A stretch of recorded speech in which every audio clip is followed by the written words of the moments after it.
Don. Give me a piece of wood. I'll eat it. Hahn. Peter, the most you sweat is at a buffet. And Rosenberg. I'll be honest, the one thing I miss about having an office is the taste of Steve Hart's nuts. This isn't North Dakota. This is New York. This is Don, Hahn, and Rosenberg. The best threesome I've ever heard. On ESPN New York and streaming live on YouTube. 301 in the big city, Don, Hahn, and Rosenberg. With you until 6, and then it's Yankee baseball, Yankees and the Red Sox. And believe it or not, the Yankees are facing elimination. This could be it tonight. After a really disheartening 3-1 loss in Game 1. And there's just so many different places we can go. So many different opinions have been thrown out. And I want Alan to be able to really, because he had the heart in the game. Because that's his team. So I know you got a lot to say, Alan.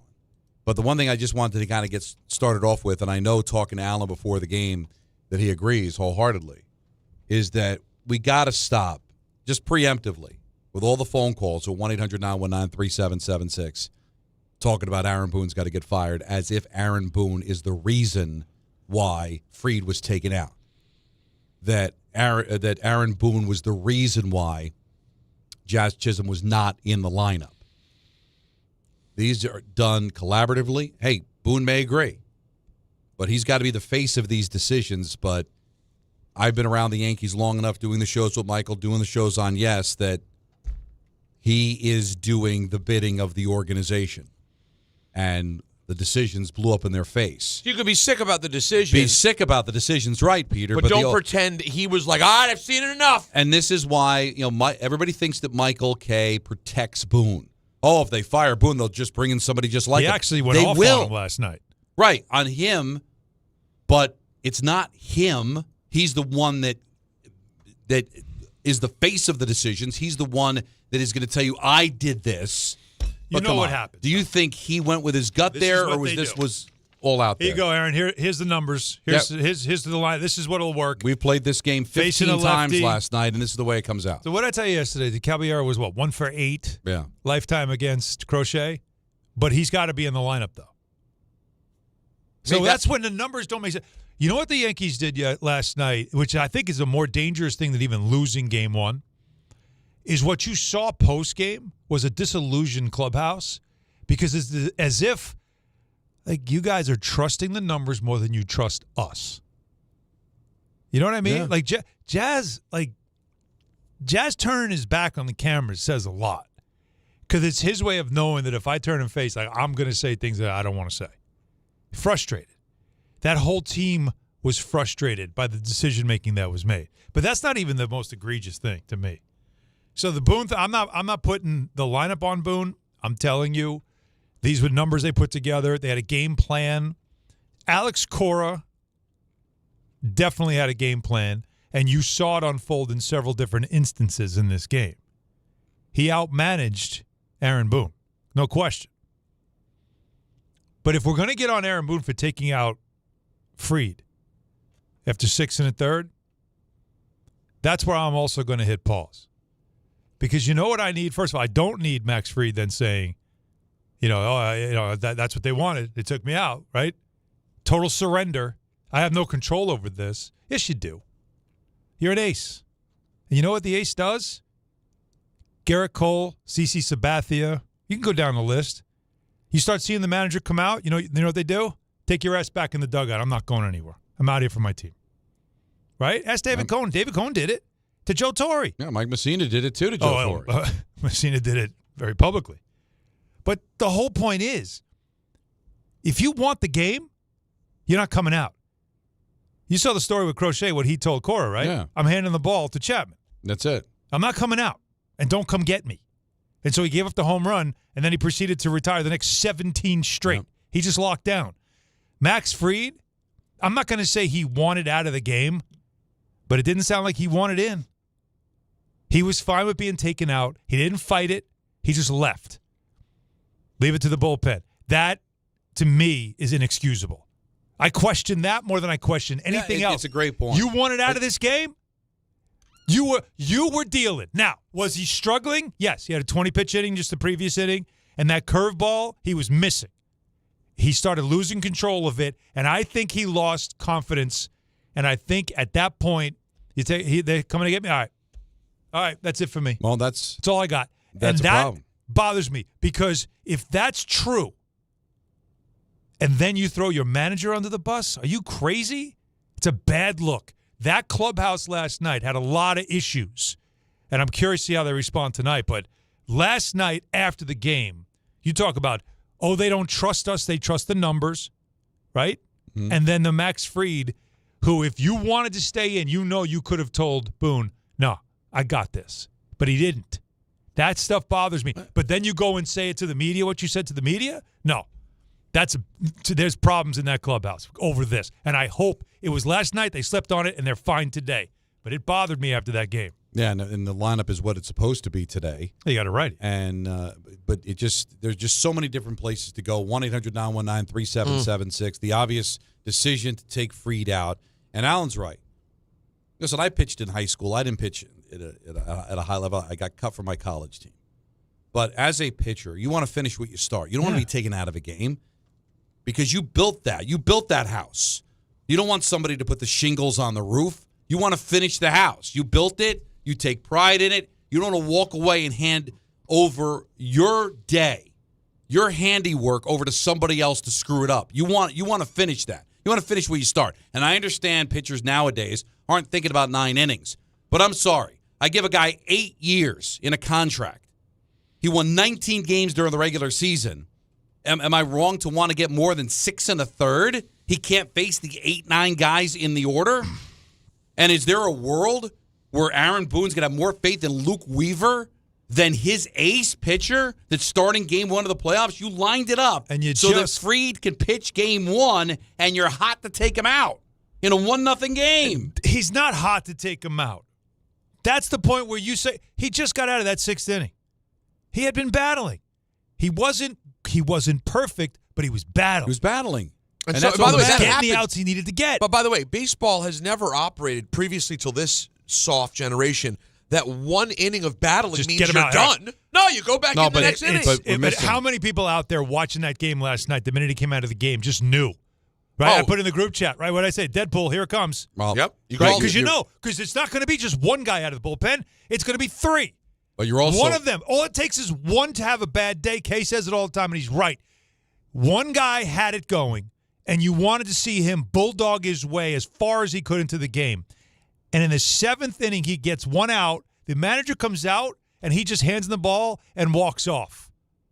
No, man. Well, you know why. No, man. You know why, and I've complained about this all year and 4 years, is the magic number of 100.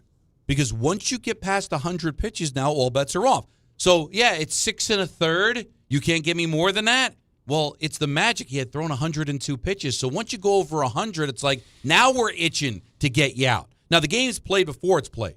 In the computer, on paper, how it's all going to go down. But once that pitcher gets beyond 100, you're not allowed to get it out.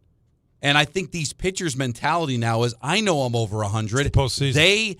They don't want me in the game anymore, and I'm just going to agree. But it's the postseason. All you're bets right. are off in but the that postseason. should be all bets. And it was all bets for Crochet because he threw 117 pitches. Exactly. The most he's ever pitched. So because the idea, Peter, was I want to get to my closer. I am going to gut out 7 2/3. I'm going to throw 117 pitches because I want to get to my closer. And not do the middle ground where you have to put in 2-3 other guys who don't get it done. Now, unless you have a player who's coming off of an injury and you're worried about their well-being, we're going to use them in the playoffs, but they don't have 100% of them.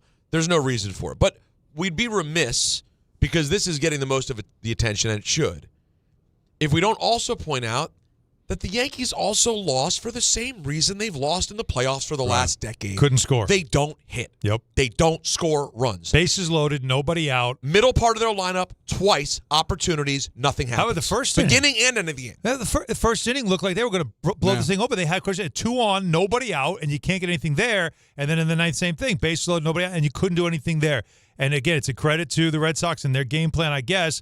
But it also does show you it is feast or famine a lot of times with the Yankees. It is maddening. It really is, but this is who they are. And, so you had the same thing happen twice, right? Goldschmidt gets a hit, and then Judge, first pitch, another base hit back-to-back. He had a good game. And no, he's 2 for 4, has a good game, but it makes you think, hey, he's just got to hit home runs. Judge puts the ball on the ground, Well, gets on that's the it. base. And- That's great. and that's- If he doesn't hit home runs, they don't win. And if nobody hits home runs, they don't score, right? Because Volpe hits the solo home run, and you get nothing. 17 straight batters retired in the middle of all that, and you get the 3 straight singles, but nobody's able to come up with a big hit. And Peter and I were talking off the air, and we all had the same feeling that once Stanton struck out, and lefties are coming up against Chapman, it's like they really felt like there's an avenue for the Red Sox to be able to get out of this. I didn't think it was going to be 2 straight strikeouts or the pop-up and then the strikeout to Grissom. I thought maybe it'd be a double play or something. Once you get that first out, because Stan's the danger, right? It's a righty. He does nothing but hit home runs in the postseason. I'll tell you what, I was like standing up. walk-off grand slam. I got up off the couch and stood up for that at-bat. Oh, you had the So you had bases loaded, Stanton no out, versus playoff Chapman. G, and then I couldn't sit for that. You had to stand up. It was like he listened to our show yesterday, heard the praise, and said, "I'm going to look completely lost in the most critical playoff Yeah. at bat I've had in some time." Yeah. Oh, it was. can we talk though? Before, just Sorry. because we're on the close, like Chapman, you could see everything that we talked about, the bright lights, the failures, it was there, right? Because he had the disengagement that put a runner in scoring position in the 8th inning. So right away you're in the head. I thought the Yankees right there were going to take advantage and tie the Volpe game. really messed with him. And then 3 consecutive hits. So I'm thinking to myself, Stan's going to hit the ball to A Jersey. mile. Yeah. Because he's shot. Chapman's shot. Done. Yeah, because, again, the disengagement of the inning got out of that. Now 3 straight hits on 3 straight pitches. Like, he's cooked. We've seen this act before. Yeah. But give him credit. He got Stanton, and that's the problem with Stanton, right? Because for every great home run, there's an at-bat where you're like, not great. And then he's got the 2 lefties. The 2 lefties that weren't good enough to play one lefty wasn't good enough to play in the game because you had a lefty on the mound. And where does he come up? Because he had to go and play second base for defensive purposes. Now he ends up hitting a lazy fly ball, and then Grisham strikes out. Who, by the way, he's in the lineup. He can't hit lefties either, but he's in the lineup because they don't have a center fielder because Dominguez is somebody they don't trust to put in a spot. It's so maddening to not at least tie the game. I'm figuring this game's going to at least tie. The best chance the Red Sox have is to be able to win in extra innings, right? Because bases loaded, nobody out, Stanton's up. Completely agree. And it was earlier in the day. It was weird. Out of nowhere, during breakfast, Marco goes, "Daddy, can you show me a walk-off grand slam?" So I went to YouTube, and there's like an hour worth of game-winning grand slam home runs. I'm like, I almost wanted to wake him up, say, "You want to see one live?" Because What's happening? Stan's going to hit it to the moon. No. He's going to hit it to the moon. Yeah. And it was like, oh, he struck out. Oh, my God. I can't believe it. Oh, my God. But you were I just wanted to get that out because Chapman looked like he was fried. There's so many little things about this game. But I'm going to go back to what I said at the beginning, which is that I don't criticize Boone for decisions that are out of his hands when it comes to lineup decisions. And also, you want your pitcher telling you, "No, take your ass back into the dugout. I'm good. I got this." Because I'm sure Boone probably wanted to hear that. Yeah, we have a plan. We have lanes, whatever the line is. But if I hear that from my ace and the way he's pitching, I'm like, all right, let's go. Now, he did say they talked about it in the dugout, like, get me Duran, and then we'll get each out. But you're putting in his head, like, all right, then we'll take you out. It's almost like, oh, I'm off the hook. No. Like, no, just keep going. Let's go. But anyway. How you feel, buddy? Whatever you want, whatever it is not the answer. Whatever it is. But then what you said after the game, like, you're killing your manager there. But he did get outmanaged, strategy-wise.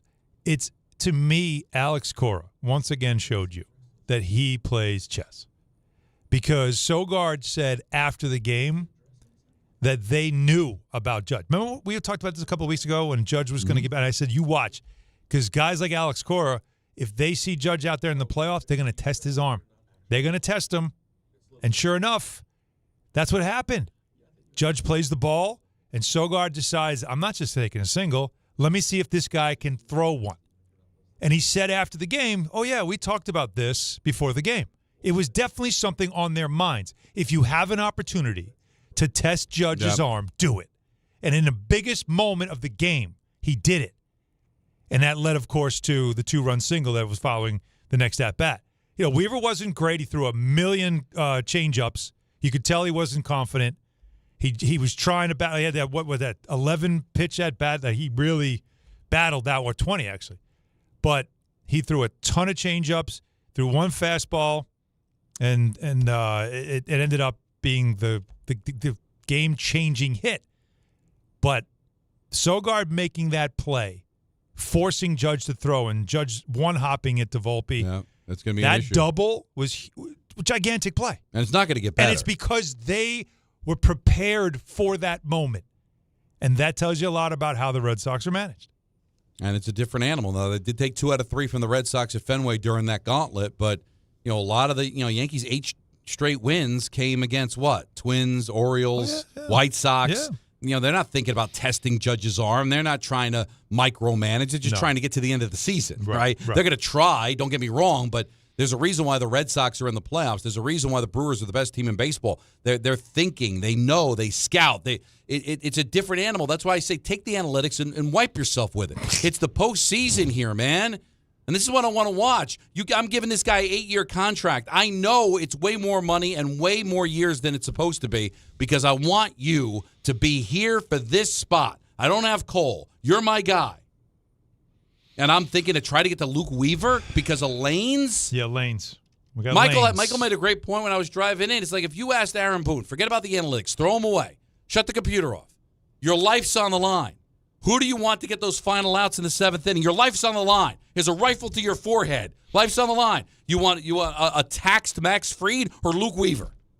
Come on. Honestly. Forget about Lane's analytics. Who do you want? And then if you lose, Peter, you go and you tell the press, you know what? He's Max Fried. Yeah. We just gave him an 8-year contract. Yeah, did you watch him He's pitch? going to win the American League Cy Young Award, maybe. Why did I leave him in? Yeah. It was you. Was it you in the group He had chat 6 yesterday? strikeouts and he gave up 4 hits. Was it Alan? I don't remember which of you it was. But in what other sport does this make sense? Oh, you that have was great. Don. Yeah, you have great players. You pull your goaltender. You tell your Don was quarterback, "Hey, parallel. hey, Jaden, you've had a great day. You put up 400 yards. Come on. You've thrown the ball 45 times. Time to get Mariota in there, Yeah, my the guy." analytics show that Henrik, if you throw the ball more than 35 times, every throw after 35, there's a 16% chance it's going to go incomplete. So we're going to take it out of here. And bad enough, it might be intercepted. Hank, you've been on your head tonight. Well, 55 stops is too many. Yeah, it's too many Igor, pucks. You've seen too many You've pucks. seen too many. We got to switch down. Let's bring in the backup. The numbers say that your save percentage goes dramatically down after the 34th shot. By the way, All there's right, a so chance we're gonna pull those you from the game. There is a Now. chance those stats exist No. in all these sports. We'll never know because you'd have to be a psycho to listen to them. But the funny thing that you just said there is that does exist. Because everything now is numbers. Of course, they know. That exists. There are percentages in the NBA about after your 15th field goal attempt. Oh, I'm sure. Like, it's nuts, but it's true. No. But the problem is that no one's psycho enough when Correct. a guy is about to score Luka, 50. Luka. Be like, We see you're getting tired, Luka. Yes. We know you have 49. Steph, that's your 12th three-point attempt. But It's you know what? only You know where in that this comes in? sport. Under It's the 30%. only in this Right. sport. Real. But the way it works in the NBA is, listen, we got the Grizzlies tonight. Go relax. And by the way, but once you get to the playoffs, that's because A once you pitcher get doesn't to the throw playoffs, for 5 days. once But by the you way, get to the playoffs, I'm glad all you said bets it. are off. But I'm glad you said it because we rightfully at times beat up the NBA for the load management, and they deserve it. You would take the load management 10 times out of 10 Peter. compared to in a playoff game, A not letting pitcher- your best no, players play. But it's the opposite. In baseball, you need to keep playing. It's the long breaks between that actually hurt you. Right. But what do you He gets 5 days but off. And then they Jeez, you're going to be fine. But then you get to when oh it my God, matters. if he threw 10 more pitches to finish that inning, he'd be dead. That's it? Dead, Are we Alan. carrying him off the field? Dead. Because what are you saving him for? It's like if Babe you lose Ruth, they'll put him in tonight, center field. We'll all come by, walk by the casket. dude, you Are you can't. What are you serious? saving him for? This could be the last time he pitches all year. Their Thank season you. could be over tomorrow or Thursday. Jim Cott always said you'll get plenty of rest in November. No, And it's October. Apollo said, there is no tomorrow. Thank you, understand. Apollo. But Apollo's was scripted. Jim Cott Really said it. really said But it doesn't it. make his But better. he Apollo, pitched. the way And take it- Apollo said it, though, kind of resonated. And take a Come on. look at Jim Cott's back of his baseball card. Well. Like the print's so fine because he played like 107 Yes. years. You can't even read the But stats. in all of every situation where your point that you just made, Don, is the most valid, the 3-game series, it's one moment and you're back. Do you know how I said this yesterday? I'll say it again. Do you guys know how tight that place is going to be today? You're now already feeling the season's over. Don, you had to risk it yesterday. How many yesterday seasons? was the day. How many Jim Cott seasons can you guess? How many seasons? I think he was probably, Give me 22. 59. Let's see. You got 22? I'm going Was his 22. rookie year 59? Rookie year was 59. 59, Wow, look at you. 59 to 82. So how many years is So that? you're going 82 a is little bit. correct. You're going 23. Yeah, so that's So it's 23. 23? This is 25 here. 25. 25 years. How many games did he play? 150,000. Appear. Appearing. I'm going to tell you, it's less than 1,000. Oh my God! Well, Less the than 20 because he had to have like so whatever 35 times 23 is something like that. Yeah, so like 800 games. 898. 8-9. That's a hell of a career. I just remember having Jim Cott's baseball card, and probably was still he was still playing. What? And I would ask my dad like this. I would look at it like I can't even read this. That's why I remember like. I was right, 59 to 82, right? Yeah, I was very good. Because I remember, like, Who did he start with? Who did he end with? Come on. Let's keep the twi- Jim I Cott think- well, he was a trivia going. senator. He was a senator to begin his career, yeah. Then he was a twin. He was a Philly. He was Charger. a Cardinal. Ram. White Sox, Oh. Philly, a Yankee for 2 minutes, cup of coffee, right? And then a Cardinal to finish it out. But that's crazy, man. Yeah. So, and he said, you get plenty of rest in November. Now, you don't want to get these guys killed. I get it. But no, believe me, Fried was not taken out because of any other reason but your effectiveness after 100 pitches. On paper. And I would want to on be paper. on paper, but I want to be challenged. I mean, But I don't like that. I always said, I'd want you to tell me no. But isn't I want the sports- ball. I'm winning this game. Isn't sports supposed to be about going beyond the human limits, going beyond what we can do? The reason we watch professional athletes is because they can do what we can't do. And they can do better than anybody else that's played it at that level, that they can go farther, that they can go longer than anybody else because of their mentality. And that's why we love it, because these guys are sweating, they're limping to their position. And we love it because of how much they're putting into it. That's something that's championships, not going to guys on the bench to kind of relieve the other guys. Yes, sometimes it makes sense to have Weaver come in for a starting pitcher, even though Weaver isn't as good as the starting pitcher. But you're telling me after 102 pitches that Luke Weaver is a better option against 8-9 in the seventh inning than Max Fried? That's true, Come too. on, it was man. It was the bottom of the order. It's the 8-9 All right. hitters. Do you question Fried at all here? Do you Yes, at least say, because then in the clubhouse, you can't be throwing Let your me ask manager you on the this. bus. Did you fight for your Let me cause? ask you Did you this. want to stay? I don't know all the information. For all I know, he's pinned Boone up against the wall, and it still doesn't matter. Like, is it just like you're going to do whatever you want anyway, Coach? So, but I just think all I'm letting the world know is I did not want to come out of that game. How many times we see a pitcher, fire the ball into the hand of the manager? Just you could see he's disgusted that he was taken. I didn't see that. No. I saw a guy resign to the fact that this is just the way baseball He is knew right this now. was his last batter. He And- knew Boone would be coming out, and he took his ovation. Now, While again, the other pitcher stayed in and bulldogged for another 2 innings. That's what he did. And there can't be anything in athletics, and you played at a pretty high level, is nothing can make you more sick, I would think, than knowing you had more to give and didn't. Like, he looks across the field I and he live with that says, every day. Crochet gave everything he had, threw 15 more pitches than I did, and his team won. And I had more to give, and I didn't give it. That would make me sick that I couldn't. Now, if I went out there and I failed, well, then I failed. I gave it my best shot. But to know that I had bullets in the gun and I didn't fire them and we lost, that would make me sick. It has to. But why would you in the clubhouse after the game, when asked, could you have gone more, And you got to make it known to Leave- the leave world it on- and God You that gotta- I'm not on board with this. And that, to me, galvanizes a team you more than can't say separates it. there Is there- after you lose. Now, you don't want to show up your manager. I get that. But you know what? Maybe it shows up your manager. Maybe it shows up the organization. But you don't think the rest of his teammates rally around the fact that he wasn't going to come out of that game? Like Jazz right now, you could say he's a jerk for not turning around to the media, but I'm sure everybody in that locker room felt his pain. I'm a 30 for 30 guy, and I was treated like a busher that couldn't come into the game until they needed defense in the 8th inning. Can't hit lefties. Look at his splits, by the way, but he can't hit lefties. But you know what? Conversely, you know what they're saying about Crochet in Boston? Pedro-like performance. Right. He's a god. Inspiring performance. That's what you do when you're serious about winning. The Yankees felt like they weren't really serious about winning. They were serious about winning their way. And I hate that. 1-800-919-3776. Got a big show. Booger McFarland's going to join us for his weekly spot at 4. We've got a list at 4:30. Oh, this is Take you right controversial. up until 6. At that time, it's Yankees and the Red Sox right here. Hahn Rosenberg on ESPN New York. Individuals and businesses with tax problems, listen carefully. Do you feel like you're losing control of your finances? If you owe over $10,000 in back taxes or have unfiled tax returns, we can help you take back control. The IRS is the largest and most aggressive collection agency in the world, and they can seize your bank accounts, garnish your paycheck, close your business, and file criminal charges. Take control of your tax problem now by calling the experts at U.S. Tax Shield and take advantage of the Fresh Start program and new laws that may allow us to negotiate a settlement for the lowest amount possible. Our team of tax attorneys and enrolled agents can stop collections and get you protected so you can take control of your financial future. U.S. Tax Shield offers a price protection guaranteed quote to get you protected today. U.S. Tax Shield is A+ rated with the Better Business Bureau, so call now. 800-687-5192. That's 800-687-5192. U.S. Tax Shield. 800-687-5192. 1-877 Cards for Kids. KARS Cards for Kids.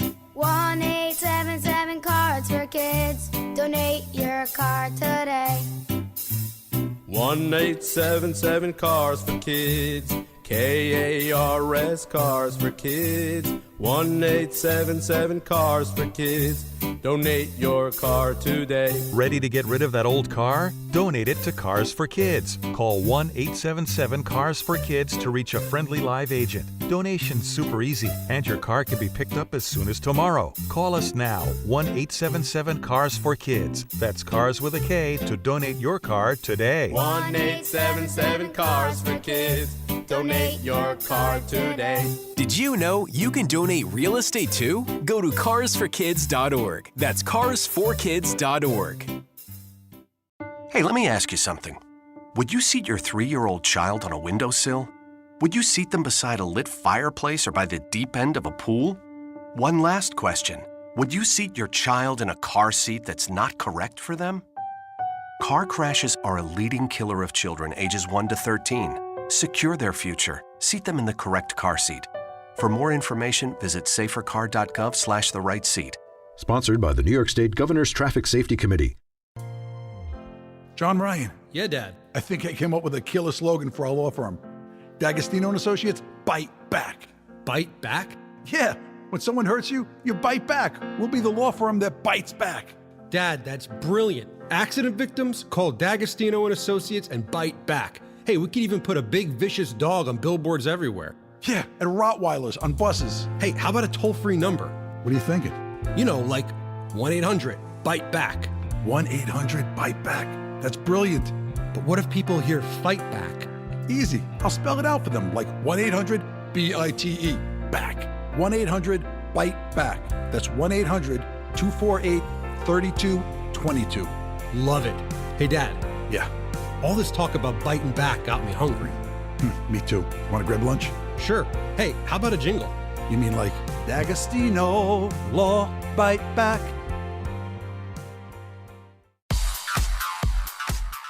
And now let's take a look at the traffic with Brandy Scott. Thanks a million, guys. Good afternoon. We've got Game 2 of the Wild Card Series. Yanks taking on the Red Sox again in the Bronx. If you're getting a jump start already using the inbound, George, just about a 5 to 10 minute ride for the upper deck.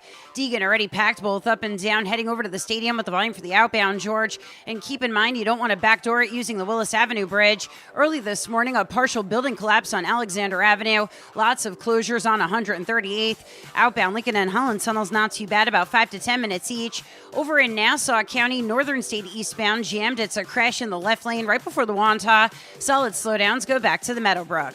This report is sponsored by the New York City Department of Transportation. Speeding ruins lives. Drivers, watch out for pedestrians and cyclists and slow your turns to less than 5 miles an hour. I'm Brandy Scott on 880 ESPN New York. If you have ever thought about remodeling your bathroom but were worried it would take too long or cost too much, then stop worrying. Right now, Jacuzzi Bath Remodel has designed a collection of high-quality custom products and perfected the one-day remodeling experience so you can enjoy your new bathroom faster than ever before. It's a worry-free bath remodel from the most trusted brand name in the business, Jacuzzi. A jacuzzi bath system fits in your existing tub space. It's a no-mess installation with an amazing style selection, factory-certified installers, and a limited lifetime warranty. Call 800-717-4599. That's 800-717-4599 right now and get 50% off installation with no interest and no payments for 12 months. Replace that old bathtub today with a walk-in shower for a safer bathing experience. If you have lived in your home for over 15 years, it's time to remodel your bathroom. For a virtual or in-home appointment, call 800-717-4599. That's 800-717-4599. 800-717-4599.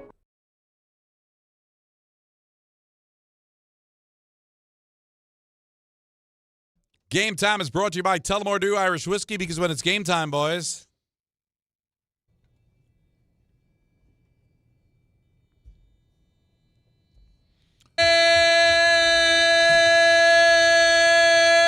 I like when he holds it. Yankees try to avoid elimination in Game 2 of their series with the Red Sox. Coverage immediately following us on 880 at 6 o'clock. All of the other wild card games can be heard on 1050, including the Guardians and the Tigers. They're in the 7th, tied at 1. Padres, Cubs, top 2. Padres are up 1-0. And the Reds lost 10-5 to the Dodgers last night, so the Dodgers been the are up Mets. 1 game tonight. Should have been the Mets. Well, Reds both don't of them would belong be there, smoked man. by the Dodgers. The Reds don't belong. They don't belong there. But that's what I'm saying. The Too Mets bad. tracked them down the other way. But that's baseball, Susan. Not a lot of runs being scored. Not a lot of runs outside of what happened with the starting Dodgers and pitching Reds. is important? Yeah. Oh, who would have ever seen anything like this? Yeah. So you're saying runs come in a premium in the playoffs? They you're do, saying? unless it's Chavez Ravine. But again, the Reds are playoff adjacent. And I would say the same if the Mets were there too, although I wish they were. But that third wild card in the National League, not good, Bob. Let's get to the phone calls. A lot of people red hot. Some even want to defend Boone, including Matt in Nashville. You're on ESPN New York. What's up, Matt? Hey, guys. I will start off. I'm not the biggest Boone supporter during his tenure in New York, but last night I think it had a lot more to do with how the players played rather than Boone's managerial decisions. Would have liked to see Jazz in the game, but, I mean, Rosario's been awesome against lefties, so I understand that.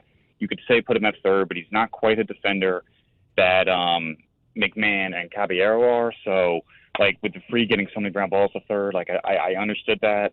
I would have rather seen McMahon over Caballero third just for his defense, but for bat purposes, I don't think it makes one difference or the other. As far as taking Fried out, I mean, I don't think it has as much to do with the pitch count as it has to do with his results. I mean, you watch Crochet, he was at 100, 110, 117, but he was mowing guys down. I mean, the first 4 innings, Fried was awesome. Then after that, it just kind of seemed like he, out of nowhere, just started to lose a little bit of command. He battled. He was opening up in his delivery. He was leaving everything outside in the right-hander batter's box. I didn't hate the decision because I just didn't feel confident with his ability to control the ball as much anymore at that point, and Weaver didn't get the job done. I go batter to batter, and he got the big out from Duran, and then you're facing 8-9, and let him face the 8th batter, and if he walks him, then maybe you pull the plug. But, Matt, you're right. If Weaver goes out there and does his job, this isn't a conversation. And Boone looks like he's got the pulse of the team, and he made the right decision. Weaver didn't execute. He walks a guy, it was 0-2, whose batting average when he's 0-2, or on base percentage is like less than 200 when he's got 2 strikes, and you walked him. Wasn't that at bat? That was a long at bat. That was the long at bat from 11 Rafael. pitches, right? That was the long one. Yeah. But it's always about the execution of the players, for sure. But you've got to convince me that a taxed Fried still isn't better than Weaver, who had not had a great season. And also, you're coming in the middle of an inning. I thought you didn't like to do that. There was nobody on, but he didn't start the inning. You have Max Fried, right? Just play that when he was asked about how he felt. Yeah. Did you feel tired? I definitely exerted a lot of energy trying to get out of that, but I definitely, had enough in the tank for whatever the team needed. Boone was confident to be able to give the ball to Weave in that situation. All right, so he's not fresh. And he's like, the other thing he said was, I'm going to stay until they take the ball from me. Well, they took the ball. Okay. I'll say this: his tone that he gave me, it didn't. I'm trying to think of like the movie comparison, like the old grizzled vet of like out of my cold dead hands. Yeah, it didn't give that. Yeah. I can't say he gave me that sort of confidence, but he would have done what they needed him to do. On being pulled. Yeah, I mean, I definitely felt felt good at the end. Yeah, coming out feeling good. Would you have liked to have stayed in longer? I mean, I'm gonna stay in until I get the ball taken from me. I want to pitch as long as I possibly can, and when the ball gets taken out of my hands, that's what it is. Max, did you feel like you had more left? Yeah, I mean, I definitely felt good. Felt like I whatever the team needed. See, that's why I don't like it. I don't like that. Because he would have. That was the moment where he could have said, truthfully, it was the right time. But instead he said, no, I felt good. No, I'll go as long as I need to be. Yeah, I felt fine. And, okay, did you see my next question would be, did you voice that opinion to Boone? Did you make that clear to him when he came out to you and said, no, I'm good? I hate to do this, the pop psychologist kind of feel, but he's saying all the right things, right? Because you don't want to throw your manager under the bus. Well, he did. But, just be like, hey, he came and took the ball from me. I had a little left, but I was a little tired. He didn't sound angry. He didn't sound like a guy that was ticked off. Like, you could still say all the things that he said, but in a tone that makes you feel like you're just really disgusted. Yeah. Like, I felt I had a little, I do what the manager tells me to do. He took now, the you ball got to know from his me, but personality. His personality also isn't like that, right? His personality is not a guy that's going to be demonstrative. I don't know him that well. No, he doesn't. Wasn't here, but he doesn't very do long. that. It was a shock the one inning when he got out of it on a strikeout and he came off the mound and he gave you a little bit of a roar that's you don't see him do but a stuff professional like athlete that's not allowed to finish what he started.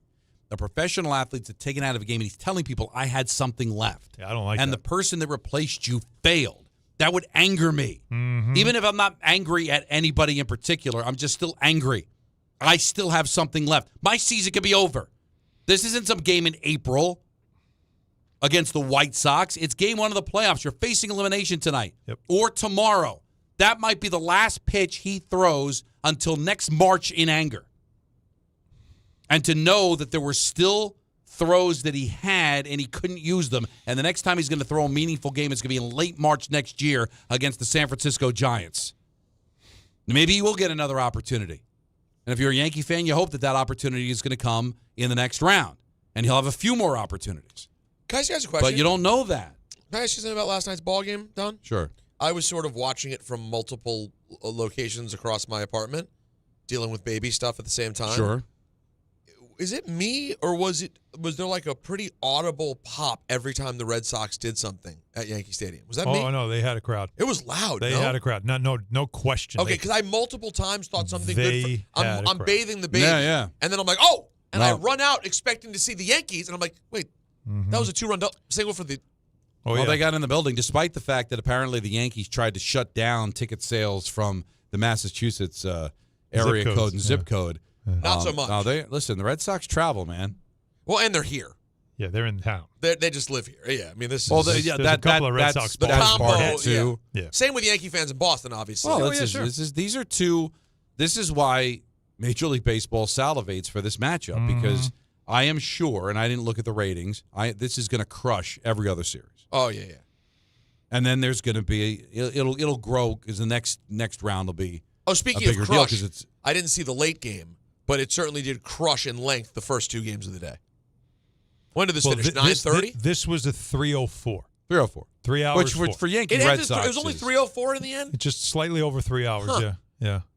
Because I looked at it was 9 o'clock, but I guess it didn't start till 6:10? 6:10, yeah. So you're not getting it. But still, the first 2 were 2.5. Yeah, it still crushed those. So you're still no by runs a half are being hour. scored. No pitchers are really coming out of the game. Let's go to Robbie in Lenox, Massachusetts. You're on ESPN New York. Hey, guys, thanks for taking the call. Peter, Happy New Year. It's driving me crazy, guys. I got to definitely vent here. All right, you there?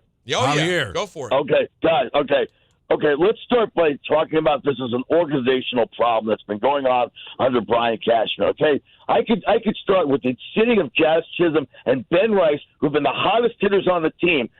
What are you going to do, sit Paul O'Neill and go, oh, yeah, Paul O'Neill and Chuck Knobloch are sitting tonight because there's a left-handed guy in the mound. You go with your guys who go in there. You did something you haven't done all year.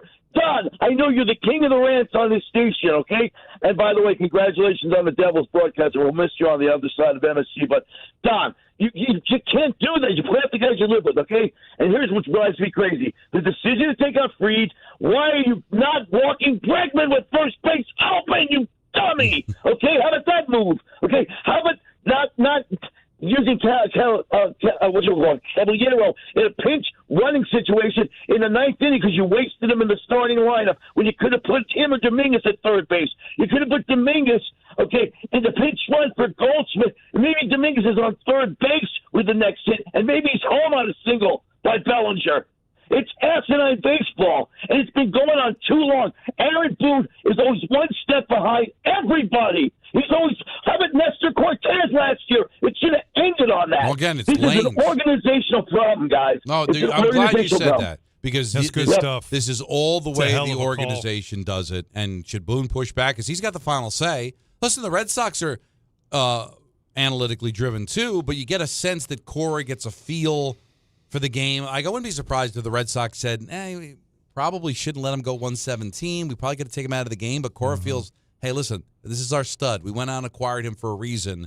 I am going to be the final say. And he got it right. And he's obviously got a pedigree, and he's got the backing of his organization. Maybe Boone either completely 100% agrees with everything or doesn't feel he's got the backing. And why should he? They let Joe Girardi go after losing Game 7 of the League Championship Series because they wanted a guy that was going to be of like mind. And obviously Girardi wasn't.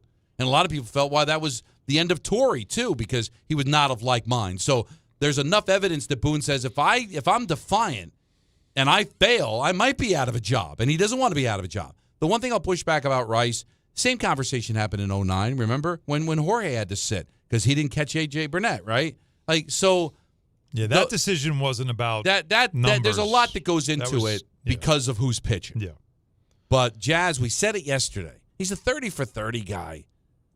How do you sit a regular? And by the way, in the biggest game of the year. And another piece. We said this 2 weeks ago, Alan.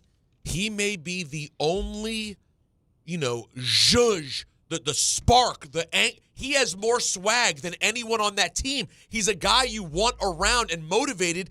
Let's be honest, he was probably pouting all day. Absolutely. You want that guy up and into it and motivated, not down. Yeah. So he gets to play in the playoffs again, and I got to sit.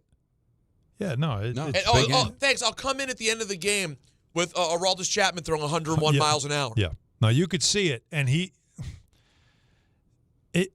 that's why I said the clubhouse was where I was more concerned. It was almost as if what Jazz is telling you and what you're seeing is a team that's like, they don't trust us. They trust the numbers. They don't trust us. And that takes the human element out of it and the emotion out of it. Frustrating. And that's tough. 1-800-919-3776. Plenty of calls to get to. Booger McFarland, his weekly spot at 4. Our list at 4:30. Take you up until 6, and it's Yankees Red Sox here on ESPN New York. There's nothing the voice in our head obsesses over like our health. But with over 100 lab tests and insights, Function can help answer the questions like, why am I so tired all the time? How can I get better sleep? My friend was telling me about magnesium gummies she takes. How do I even know if my heart is work stress affected? It's time to up my cardio. If my mom has something, how would I find out? It's time to get some blood work done. A Function membership gives you a comprehensive health check with results tracked over time. Find out what you're made of at functionhealth.com. Jets football once again returns to MetLife Stadium. See your New York Jets face off against the Dallas Cowboys on Sunday, October 5th at 1 p.m., presented by Atlantic Health System. Play action, bootleg out to the right, Justin Fields, and he will trot into the end zone with a misdirection touchdown. Get your seats now at nyjets.com/tickets. Once again, that's nyjets.com/tickets. Every aspect of your business will operate better and faster with artificial intelligence. AI is a race, and companies that act first will win. Thrive Managed AI is your advantage over all your competitors. Thrive partners with you on a smart, secure AI strategy for your business. Then they deploy and manage it for you. Be first and win the race with Thrive Managed AI. Start with a complimentary strategy consultation at thrivenextgen.com/ESPN. That's thrivenextgen.com/ESPN. At Uline, they know firsthand the road to success is an uphill climb. Uline started in the family basement and through hard work is now North America's most trusted shipping and industrial supplier. They get what it means to have the support of reliable, hardworking partners. So they keep 41,000 items ready to ship. Whether your company is still in a basement office or expanding cross-country, Uline will be there on your road to success. Visit uline.com. Hey! My dad is bringing home the best birthday cake ever! It was my 5th birthday, and my dad was bringing home the cake. Should have been here a half hour ago. The cake never made it, and neither did my dad. That was the day a drunk driver killed my dad. Daddy? Impaired drivers take lives. Think. Sponsored by the New York State Governor's Traffic Safety Committee. Aired in cooperation with the New York State Broadcasters Association. Individuals and businesses with tax problems, listen carefully. Do you feel like you're losing control of your finances? If you owe over $10,000 in back taxes or have unfiled tax returns, we can help you take back control. The IRS is the largest and most aggressive collection agency in the world, and they can seize your bank accounts, garnish your paycheck, close your business, and file criminal charges. Take control of your tax problem now by calling the experts at U.S. Tax Shield and take advantage of the Fresh Start program and new laws that may allow us to negotiate a settlement for the lowest amount possible. Our team of tax attorneys and enrolled agents can stop collections and get you protected so you can take control of your financial future. U.S. Tax Shield offers a price protection guaranteed quote to get you protected today. U.S. Tax Shield is A+ rated with the Better Business Bureau, so call now. 800-687-5192. That's 800-687-5192. U.S. Tax Shield. 800-687-5192. From kickoff to cash out, ESPN Bet has all the tools you need to score more on game days. Bet smarter with stats right at your fingertips, get personalized parlays built just for you, and with your fantasy teams synced right in the app, you can back your squad. Right now, new customers get $100 in bonus bets when you bet $10. Sign up with promo code USL to get started. Must be 21 plus. Gambling problem? Call 1-800-GAMBLER. Terms and conditions apply. See app for details. Offer not available in New York.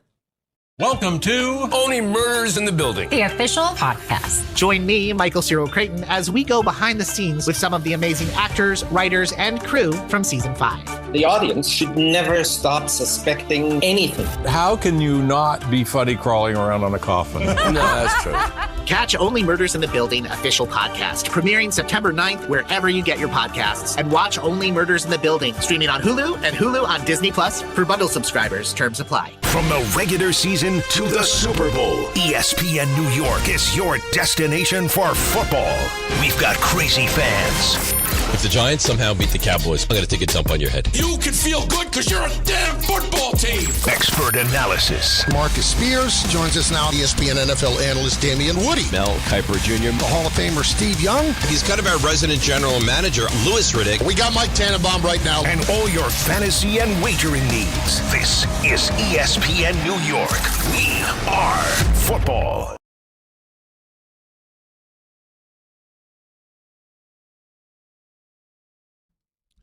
1-800-919-3776. Dive back into these phone calls. Let's go to Vinny on Staten Island. You're on ESPN New York. What's up, Vin? What's up, guys? By this whole Aaron Judge era, Boone is going to cost the Yankees 2 or 3 World Series. I mean, I coach 13-year-old baseball, and my pitches go longer than these guys. 6 innings, 100 pitches, nobody's getting hurt. But you really think that's Boone? You really think Boone's making the call there? Absolutely. He's part of it. I think he's part of it, but I don't think he's the be-all, end-all. Nobody's getting hurt if they throw 135 pitches, 140 It's not pitches. hurt. Guys, They're not worried about injury. What they're worried about is effectiveness. They believe after 100 pitches, you're not the same pitcher. I disagree with that. I think it's ridiculous, but that's how they Greg think. Maddux, Nolan Ryan. It's over. I mean, it's just Yeah. this guy is caught. He doesn't move runners over. I mean, it's just he's going to cost them 2 or 3 World Series before all said and done. I don't want to be that guy, Vinny, but baseball has now taken the joy out of criticizing managers because all these things are they have meetings. Mm-hmm. The analytic guys all spit out numbers. Here's how this has got to get handled. Now, Boone agrees with all of that. Why do you think Joe Girardi's gone? Joe Girardi took a team that nobody believed was a playoff team and got them to Game 7 of the League Championship Series, had won a ring, and was let go. Why? Because he didn't buy into these reindeer games. They didn't renew Joe Torre's contract. Had nothing to do with blowing the 3-0 series lead against the Red Sox. Didn't matter. That wasn't the midges in Cleveland. It was because they decided they were going to play the analytic game, and Joe Torre wasn't going to have it. Boone would. And if for some reason they decided to throw chum to you and make you feel good that Boone was fired, they'd bring in the exact same guy. He'd look a little different, talk a little different, but it'd be the same thing. And you know who it won't be? Alex Cora. T. Jones on Twitter said that Boone would have taken the mic from Don before he got to the Tully time part of the read. Come on. That's right.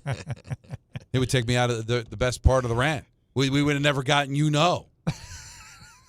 We know. You would never gotten we know. You would never got Crane Pool. Oh, no. I would never got the Crane Pool. I would never gotten to the point. Don, Somebody else. Rest your voice. You got to save it. I'd be screaming, and then all of a sudden there'd be another voice that would said, Ed Crane Pool. Well, you know why? Because we've done the analytics, and if it when was Luke Don Weaver, goes more than 3 minutes, he sometimes he falls loses off. focus. So we wanted to bring somebody else in. So I would have got a tap on the shoulder, By and the way- Peter would have went, Ed Crane Pool. By the way, you can start applying this to people's sex lives, too. We know that Tuesday through Friday, we know not your best. We're going to have to call and go to the bullpen. Don't say How many it, spouses but, would go for that? I kind of went there. You know what? There'd be a lot of upside here. I kind of went there on my text thread. What? You did. You did? No, you more than kind of went there, Don. that? You went there. You went all the way there. If you're asking if you missed it, the answer is yes. I did clearly miss it. did. Yeah, no, Alan. I was you not missed in a it. good place. Alan, because you're the one that's easily offended out of all It's of not us. offended. It's aggressive. That one was more up your alley. But it was right in the wheelhouse of what was going on, and I was trying to think of a blue analogy. Oh, it's very blue. Is it a good How did I miss that? Is it a good one? It's very good. Can I? No, you can't. Anthony, can I? You can find a way to do it, but not the way he said If you could do it in under 20 seconds. Fitting, I guess. It would be as if, let me put it this way. It would be as if Peter North is wrapping up a scene and he goes, you know what, I got to sit. I can't do the end. And they go, that's what you're here for, sir. He said it's about Boone, though. What are you attempting to do? No. The best way I can say it, if anybody, it's one of my favorite movies. No one should try any more than I just tried. Right. Don't you agree, Anthony? We could say it. It's one of my favorite movies. You usually get overruled. And so maybe other people will disagree, but if you've seen this movie, you'll know what I'm talking about. Boogie Nights. We know you're. Who listening didn't know you were about to I was going to say Boogie Nights because it also matches what we were talking about. Right. And it's like, well, can we use stock footage? It won't match. Right. It's kind of like that. It's like that.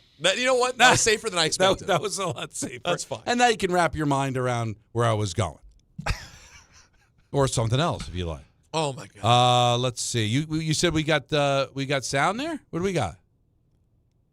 What about Aaron Boone asked if he saw Jazz's postgame comment? Oh, because, of course, Jazz not looking at the cameras, fiddling with his hangers in the locker room, clearly not happy with the decision of not starting, and certainly not happy flying out in the ninth inning. Boone, did you see Chisholm's postgame comments? I did see it. Look, every player's not going to agree with every decision that I have to make, and that's okay. I try and help make them understand my thought process and what I'm thinking, and I did that with Jazz. He is a guy that wears his emotions on his sleeve, so it wasn't necessarily how I handled it, but then again, I don't need him to put a happy face on it. I need him to go out and play his butt off for us tonight, and that's what I expect to happen. I give Boone credit. He could have said we, and no one would have blinked. Right. He said, I made a decision. Mm-hmm. Yeah. Decisions I have to So make. you can understand the fans like, hey, you're owning these things, but we know the inner workings of this organization, and it's collaborative, believe me. Let's go to Peter in Brooklyn. You're on ESPN New York. Hi, Peter. Hey, boys. What do you got? How's it going? Long time. First off, Peter, if I'm saying this correctly, Gamar Katima Tova to you. Oh, thank you. Was that? I mean, Tova at the end is good, but I don't know what the whole first part was. But I take it as related to Happy Holiday, Happy New Year, Good Fast, something like that. Well, basically, may your fate be sealed in good luck for the next year. Oh, thank you very much. Can you say it one more time? Gamar Katima Tova. Gamar Katima Tova. Okay, thank you. I appreciate this very much. I'm going to run this by Natalie later and see what she says. Yeah, that'll run by it later. I'm forgetting my Yankee point. Alan, may your son forgive me for ratting him out months ago when I pointed out he didn't pick you up from the airport that time. He's over it. Yeah, he doesn't care. Okay, good. Anyway, with the Yankees last night, it's like, look, you got to hit more than just a single here and there. You know, I'm not putting it on Judge, but it's like we need more than that. And I just thought at the end, like, oh, great, how fitting Aroldis Chapman could put us out. And did almost everything he could to not get it done. I mean, that's as rattled as I've seen him, and he got through it. Crazy. 3 straight singles on 3 straight pitches. I know, and then got out of it. Imagine the Red Sox fans must have been sweating bullets for about 5 seconds, and then once the Stanton at bat started, then you can kind of see. Honestly, Don, it was only a couple pitches in. I went, he doesn't look confident here. It almost like on those 3, you almost felt like Judge and Bellinger knew exactly what he was going to throw.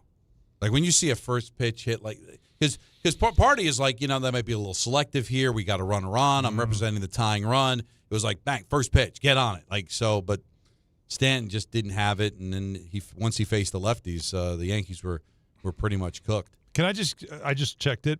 Yeah. Jazz career against Crochet was 0 for 4 in 5 plate appearances with 3 strikeouts. All right. Very small sample size. Very small sample size. Caballero going into the game, he was 0 for 3 last night with a strikeout. Going into the game, he was 0 for 7 in 8 plate appearances with 5 strikeouts. Well, you know what the problem is? Like, again, just the math didn't math for me. What was Grisham's numbers? I'm sure they were awful, too. That's a good point. But they didn't have a center fielder to put in because they didn't want to put in Dominguez. And so Caballero had to play third because they didn't want to play McMahon, right? Is Crochet not one of the best pitchers in baseball? Everybody's numbers probably stink, right? What are you going to do? You got to put somebody in. Yeah, that's a good point. And how about putting the guy then? It's been my second or short or third baseman all year long. He's a 30 for 30 guy.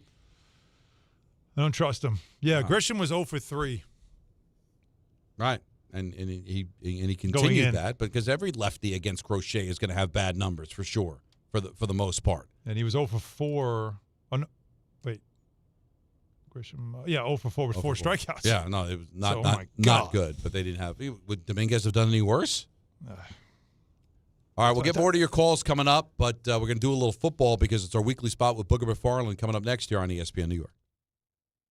Individuals and businesses with tax problems, listen carefully. Do you feel like you're losing control of your finances? If you owe over $10,000 in back taxes or have unfiled tax returns, we can help you take back control. The IRS is the largest and most aggressive collection agency in the world, and they can seize your bank accounts, garnish your paycheck, close your business, and file criminal charges. Take control of your tax problem now by calling the experts at U.S. Tax Shield and take advantage of the Fresh Start program and new laws that may allow us to negotiate a settlement for the lowest amount possible. Our team of tax attorneys and enrolled agents can stop collections and get you protected so you can take control of your financial future. U.S. Tax Shield offers a price protection guaranteed quote to get you protected today. U.S. Tax Shield is A+ rated with the Better Business Bureau, so call now. 800-687-5192. That's 800-687-5192. U.S. Tax Shield. 800-687-5192.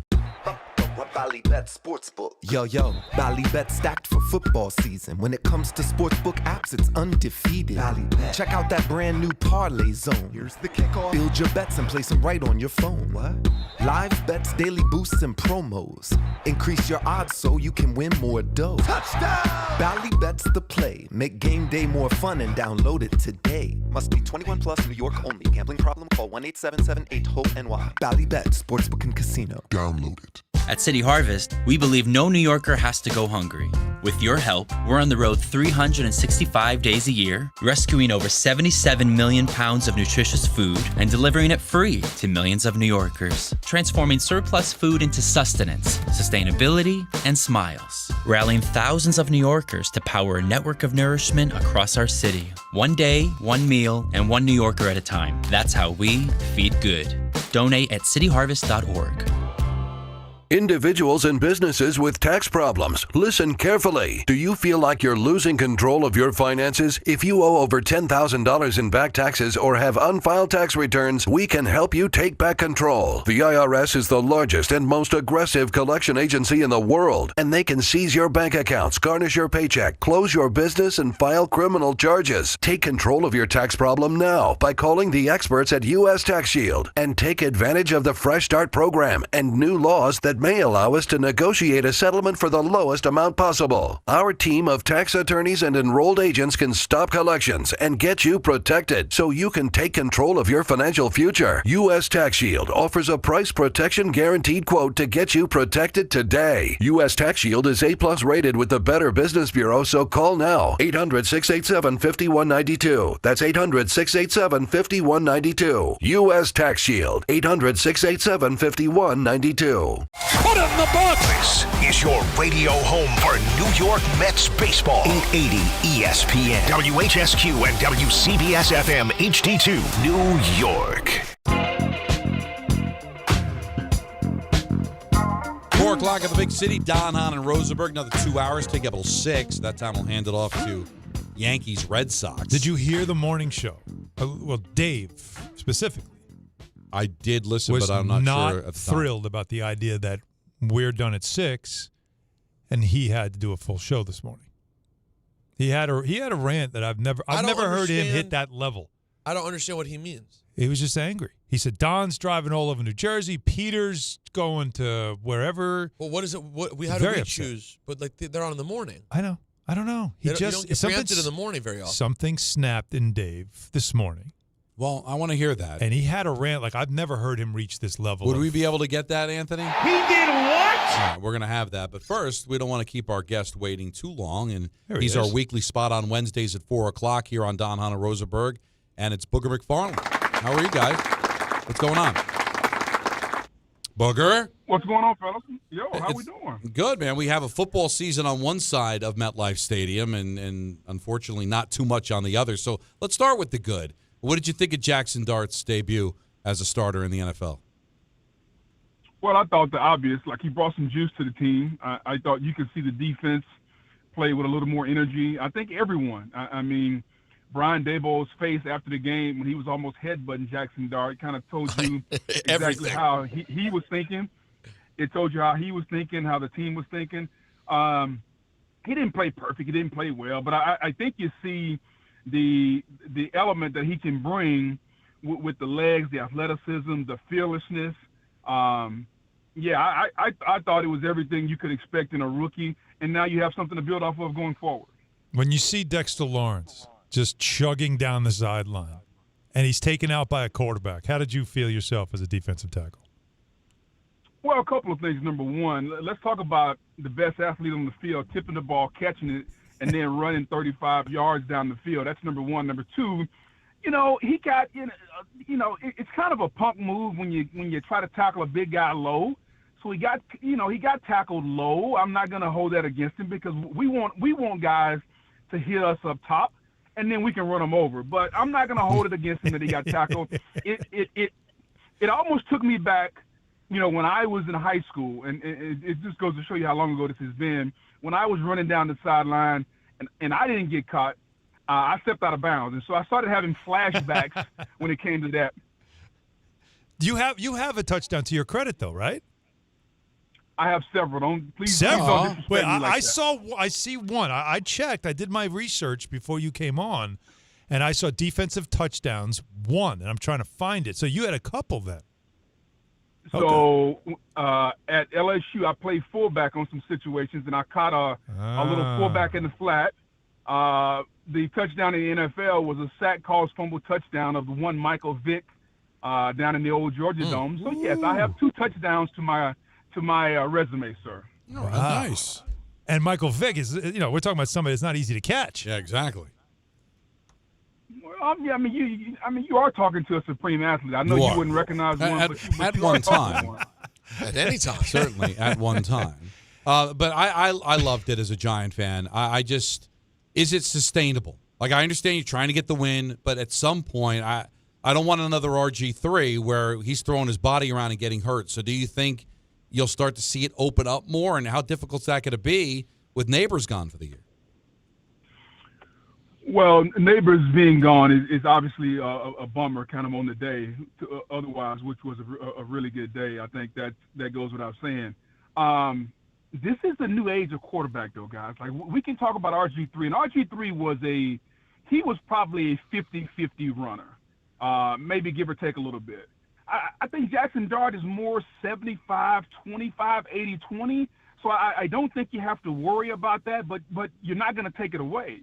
And Jackson Dart's pretty big. Like, if you just look at him, like I've seen him, like he's built very he's built pretty thick downstairs as far as his lower body and the hips and the calves and the thighs. So he can take some punishment. But to your point, you don't want your quarterback getting hit 10 times a game. But I don't think he's going to be hit like that because just because he's not going to run that much. Don't think of him as, RG or some Michael Vick. Like, he's not that. He's more Josh Allen. Think about how many times Josh Allen runs. Like, you wouldn't tell Josh Allen not to run because when he does, it's a dynamic part of his game, even though he doesn't do it often, and he probably does it more in the big games, in the playoffs, than any other time. So I think that's how Jackson Dart's going to be. Now, you said a couple of interesting, subtle things at the beginning, Booger. You said you didn't think he played, particularly well, and you thought it was a burst of energy. We had some callers on Monday who were like, we found our guy. And while I'm not trying to rain on the parade, all I saw, Booger, was I'd like to see a bit more. I don't think we saw enough. They certainly coached a game for Dart that allowed you to believe there could be something. But did you see anything from a talent standpoint that made you say, oh, they really might have the dude, or just need to see a bit more? I'm going to put this in your wheelhouse and see if I can knock it out of the park. All right. I think what he did is eventually he's going to be a quarterback that's going to make an album, right? Like a whole 12 to 15 song album. Okay. And I think the first thing we saw the other day was we saw a guy come out and lay down a really good first beat. He didn't put the words to it. He didn't, make a Grammy Award winner, but he laid down a beat that made you bob your head, and you were like, okay, I can get with this. I can see this. That's what he did in my book. Now, we're a long way from the album, and we're a long way from the Grammys. I like but this. But to me, he put it in a spot where you started bobbing your head, and you're like, okay, I want to hear the next track. But that also means, Booger, there's a chance that he starts rapping and you go, no. Save this for college radio. Hey, you know what? There's always that chance, but right now you're bobbing your head and you're like, okay, on to the next track. All right. That's a good parallel. You know what? Jackson Dart is a first-round pick, but he overshadows the higher pick that the Giants made in Abdul Carter. I felt like despite the fact he didn't get a sack, he really impacted the game, putting him on the edge. I think he got to the quarterback a ton of times and just shook things up with that Chargers offense. Do you think when it comes to hitting in the draft, Abdul Carter, especially when you have Burns, you have Thibodeau, but it was the first time he really jumped off the page as an NFL player. Did he get overshadowed by Dart in that game? Well, I don't know if he got overshadowed, because I think the reason the Giants dominated the game, so to speak, was because of the defensive line. Dexter Lawrence, Burns, Carter, and let's face it, I don't think anybody is under the impression that the Giants are going to be able to keep all those guys and pay them. So eventually, You got Burns, he's got his money, Dexter's got his money. I think, people are thinking Abdul can come out, and eventually Abdul is going to kind of take Thibodeau's spot, right? Like, you're not going to be able to have all these dudes and put every resource in the defensive line. Like, you got to pay other people. And so as long as you have this group together, which I think is only going to be this year, maybe one more, they should dominate. Like, I thought the Kansas City game was going to be as close as it was because of the Giants' defensive line, and it would have been even closer had Russell been able to hit the side of a barn. Now, I think going forward, the number one thing that the Giants have to do defensively is they have to say, you can't block us. And then now you can build your entire defense off of that. And it should be able to be a really, really good defense. They got to stop the run. I get that. We got to stop the run. Yeah. Okay, no problem. Stopping the run is just math, right? You need 8. They have 7 to block. You have 1 free guy to make the tackle. It's just a little football lesson for you guys. Stopping the run is purely math. If you can add, if you can add 2 and 2 and get 4, you can stop the run. You can be a defensive coordinator that can stop the run. But once they do that, then they should be able to dominate rushing the passer, because nobody in the league has 4 guys when you talk about Carter, Burns, Thibodeau, and Dexter Lawrence. And they got the young rookie, right, from Toledo. He's coming along, right? Yeah.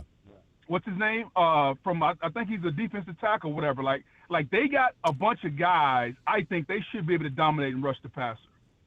When it comes to the Jets, and I know It's probably like this sad part of the conversation in New York now. Womp womp. But I don't think in your career you've even experienced anything close to this. But what does Aaron Glenn have? What lies ahead for him at this point at 0-4?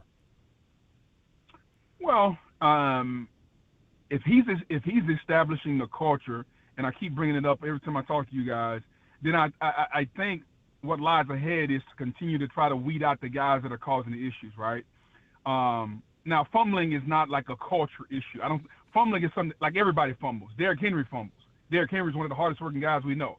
So fumbling is not what I'm talking about. But I'm talking about the penalties, the pre-snap penalties, the not lining up in the right spot. He's got to start to weed those guys out who continually do that. And then eventually, once he gets his core guys doing the right thing, I think the tide will change. I'm not deterred by 0-4. What I am deterred by is some of the mistakes. I think, and if I were you guys, I would just go back and look. Go back and look at Dan Campbell's first couple years. Oh, yeah. It looked terrible, but look at it now. You got to pour the foundation before you build a house, guys. We all want to move into Hahn's mansion where we got, the man cave and all that. Right. We all want to get there, but at some point, you got to build the foundation on those 5 acres, and then you start to go vertical with the house. Do you think 3 acres? 3 acres. Do you think because it's 0-4. Do you think there's been moments where he's now realizing it might be a lot harder than he thought it was going to be? Sure. I think that, Aaron, having played, Aaron understands how the NFL works. I don't think he ever thought it was going to be easy. I think his mentor, Bill Parcells, and probably one of his closest friends, Dan Campbell, have kind of told him that it's a long road.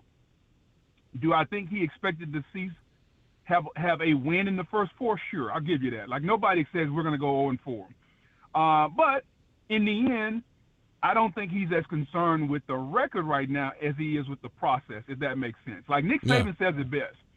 I'm not concerned with the outcome. I'm more infatuated with the process, because if I get the process right, the outcomes will take care of themselves. Right now, I think he's trying to get the process situated. He's trying to do it with a quarterback I don't think anybody thinks is going to be the long-term solution. So now you are trying to do it in a kind of a patchwork form. But I do think their best players have to play better. Quinnen Williams has got to dominate. Sauce Gardner has got to dominate. Like, your better players have to start to play that way. And if he's not demanding that, and I'm not saying he's not, but I guarantee he is, when you get in the meeting room, you got to circle Quinnen Williams. You got to circle Sauce Gardner. If and when they do something wrong, or they're not hustling or giving the maximum effort or whatever it is, you got to call out your best players, which I have no doubt, because I've seen Aaron Glenn. He met somebody on the hash mark the other night and chewed them a you-know-what. Mm-hmm. And so that's the kind of coach that you're getting. And I think as a fan, as somebody that covers a team, that's what you want. Like, you want a guy like that that's going to demand greatness. And if you continue to demand it from the players and coaches, eventually I think he'll get it. Booger, it's always great to talk to you. We'll talk to you next Wednesday. Guess what? That's why if they don't stop it, their ass is going to be at home tonight. Listen, Boog, don't you also think as the pitcher you should say no? As the pitcher you should say no. No, go back to the dugout. I got this. Don't you want to get a little pushback from that's your ace. He's just giving him the ball and walking off the mound. We've seen guys push back. We've seen guys like CeCe Sabathia, Garrett Cole. They've said, no, go back. I got this. He just gave the ball and walked off the mound. Well, Garrett Cole is the ace. That's number one. And whether you push back or not is going to be determined by your personality. So certain guys have that personality. Kershaw's got that type of personality. Yeah. CeCe's got that. Garrett Cole's got that. John Smoltz had that. Mm-hmm. I don't know if Greg Maddux would have done that. I don't know if, other guys would have done that. Right. So your personality gives you that right to push back. But as a manager, how many times are we going to pull guys when they are in a groove? I remember the Rays pulled Shell, and like he was in a groove that year. Yeah, I remember that. This was in the World Series. Yeah. Blake Snell, at some point, throw the analytics away and just use common sense. They can't hit this guy. We're up by 1 run. Sure, he may not be able to go 9 innings, but if he can get us 1 or 2 more, damn it, I'll take it. And evidently, too many teams, including the Yankees, are managing by the analytics, and I think that's the reason why they haven't won a World Series in a long time. Imagine Peyton Manning was out there, and they're like, you know what, Peyton, you're at 40 attempts now. Your numbers go way down completion-wise after you hit 40. We're going to take you out. I mean, I don't even know who the backup was that year, but can you imagine? No, I can't, man. Like, literally, I mean, think about this. If they would have taken you out after you missed your first 43s, nobody would have ever heard of Alan Hahn. You know, I did miss all 40, just so you know. I'm just saying. But I made the next one. Nobody would have ever heard of you. Well, you miss every shot you don't take, right? All Thanks, right, Boog. fellas. Appreciate it, man. Thanks, Boog, buddy. Later. All right, that's Booger McFarland. Joins us 4 o'clock every Wednesday here on Don, Hahn, and Rosenberg. My coach actually told me, keep shooting. I swear to God. Well, shoot or shoot. Like, that was the whole thing. It wasn't like, you should stop. Isn't that what Riley told Starks? Yeah. Well, you had to bring that one up. That was one hurt. of the rare cases it did not. That hurt a lot more than it did when I was going up against Dowling. Okay, That was still a big game. A little different. Now, we were talking earlier that Dave Rothenberg's taking exception to us getting off at 6 today. He went off. Well, I didn't hear it. Unhinged. Peter, you were working. I didn't hear it. This is what Dave had to say earlier this morning on DNR. John grabbed me before I came in and goes, just so you know, you're going to get yelled at when you get in there. I'm annoyed.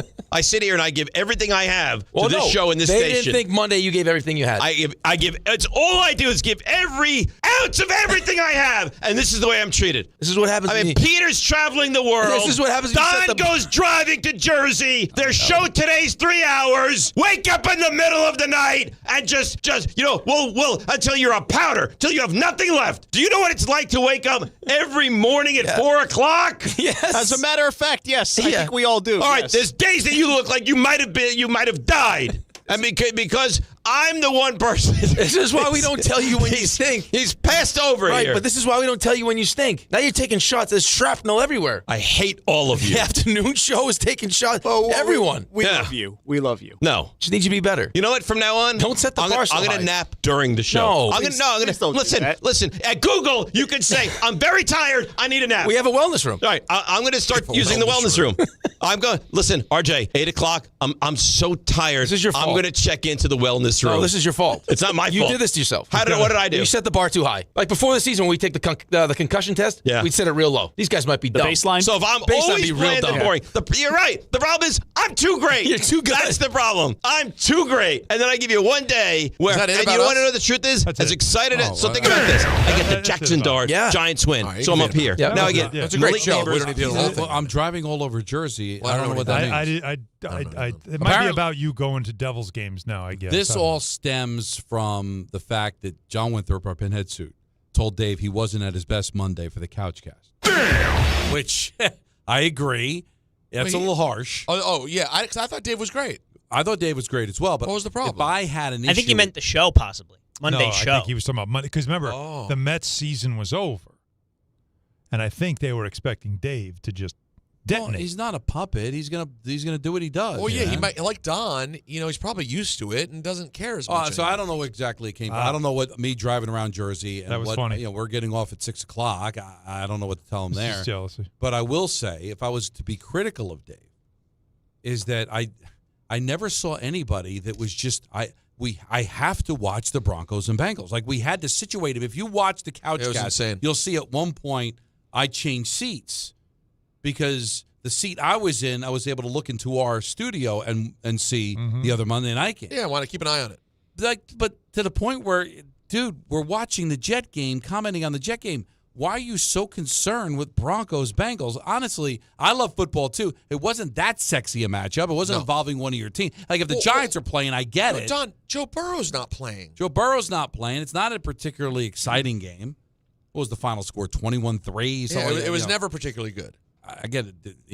I don't know if he had money on the game or something. I don't think he did. I think it was just pure interest in psychosis. But I think he just looked at Jets Dolphins and thought, this is putrid. Give me something better. But John said that he didn't think that Dave was his best on Monday during the show. I believe it was about Monday morning because it was the Met, the Met funeral. And then we caught shrapnel somehow. And then, but I can understand him being upset. Well, you're never here. You fly all over the country. Well, world. He means next week. And by the way, you think Don's driving. You think you can trust someone, by the way. Like, Dave's a friend, right? And we'll talk about things. And then he'll turn around in a rant and just throw shrapnel my way. I don't know.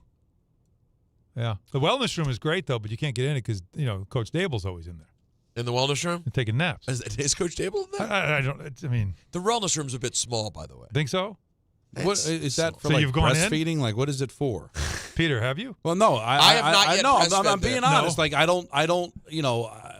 You, as the paternity leave guy, am I also Well, breastfeeding? I'm just asking. Like, if I wanted to breastfeed at work, I would think I could go to the wellness My room. guess would be yes, but there's like a desk in there. There's Is like a that what little else? mat. It's a desk?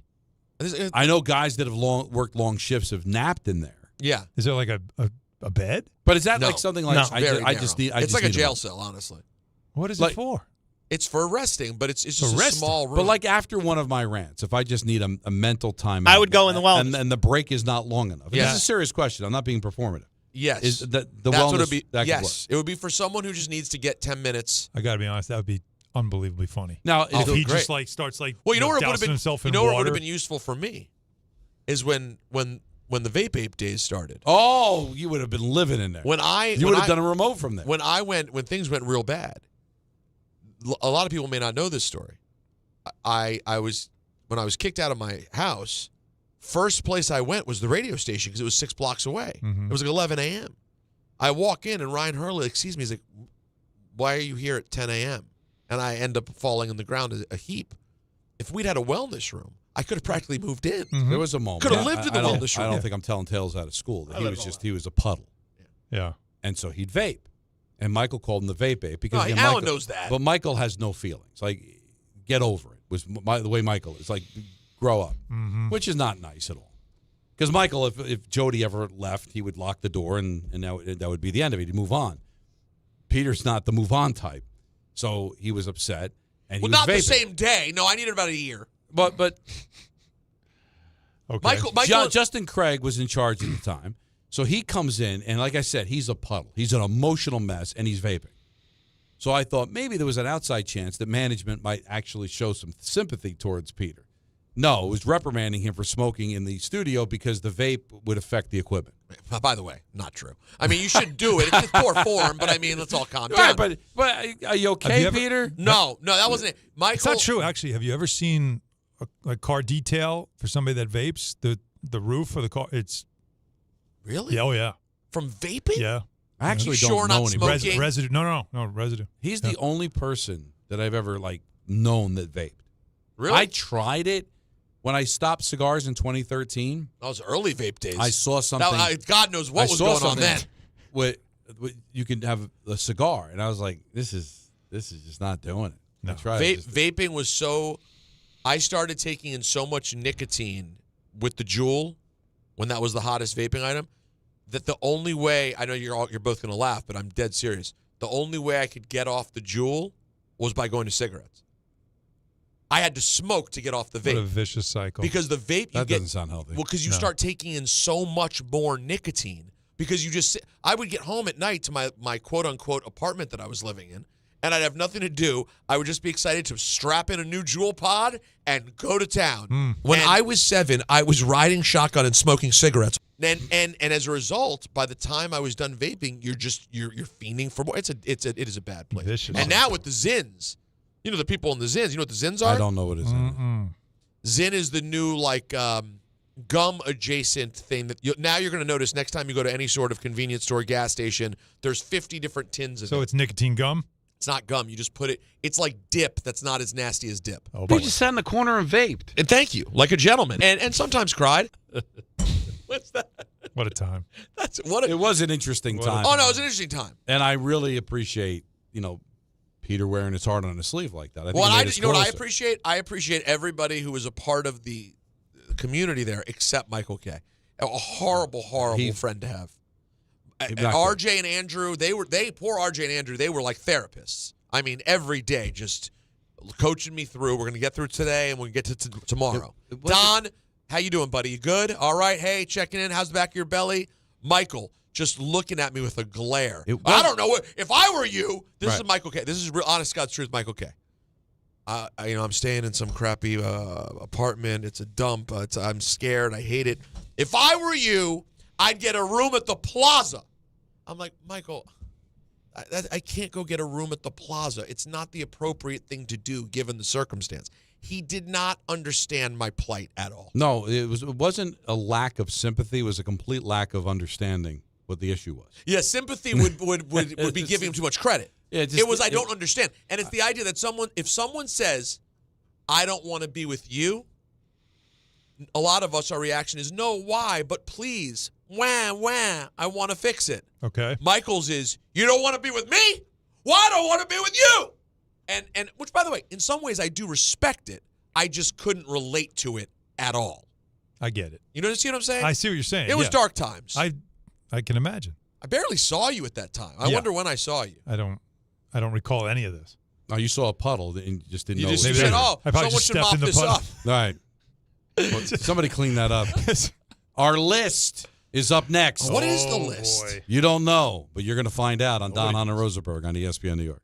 Friends, it's football season, the best time of the year. You should be out there tailgating, cheering on your team, and enjoying every Sunday. But if you're dealing with neck pain, back pain, sciatica, or nerve pain, even getting off the couch can feel like a challenge. You don't have to live like that. There's help. Dr. Jay Shaw at Sandwell Pain is New Jersey's top pain specialist. He's Ivy League trained, double board certified, and is dedicated to helping you get back in the game. Here's what makes the difference. No surgery, no scars, no long recovery, no pain medication. Just precise, non-surgical image-guided procedures that deliver real results. Dr. Shaw treats neck pain, back pain, joint pain, migraines, nerve pain, and sciatica with a plan that's customized for you. Same-day and next-day appointments are available, and with offices in Woodbridge, Livingston, and Inglewood, relief is always close. So don't let pain keep you on the sidelines this season. Visit SandwellPain.com to call, text, or book online. Most major insurances are accepted. That's SandwellPain.com. Relief is closer than you think, and it starts today.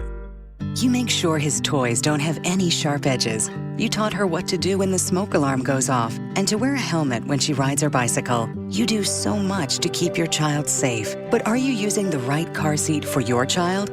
Car crashes are a leading killer of children ages 1 to 13. Protect your child's future at every stage of life. For information on the right seat for your child, visit safercar.gov/the-right-seat. Sponsored by the New York State Governor's Traffic Safety Committee. Every aspect of your business will operate better and faster with artificial intelligence. AI is a race, and companies that act first will win. Thrive Managed AI is your advantage over all your competitors. Thrive partners with you on a smart, secure AI strategy for your business. Then they deploy and manage it for you. Be first and win the race with Thrive Managed AI. Start with a complimentary strategy consultation at thrivenextgen.com/ESPN. That's thrivenextgen.com/ESPN. At City Harvest, we believe no New Yorker has to go hungry. With your help, we're on the road 365 days a year, rescuing over 77 million pounds of nutritious food and delivering it free to millions of New Yorkers, transforming surplus food into sustenance, sustainability, and smiles, rallying thousands of New Yorkers to power a network of nourishment across our city. One day, one meal, and one New Yorker at a time. That's how we feed good. Donate at cityharvest.org.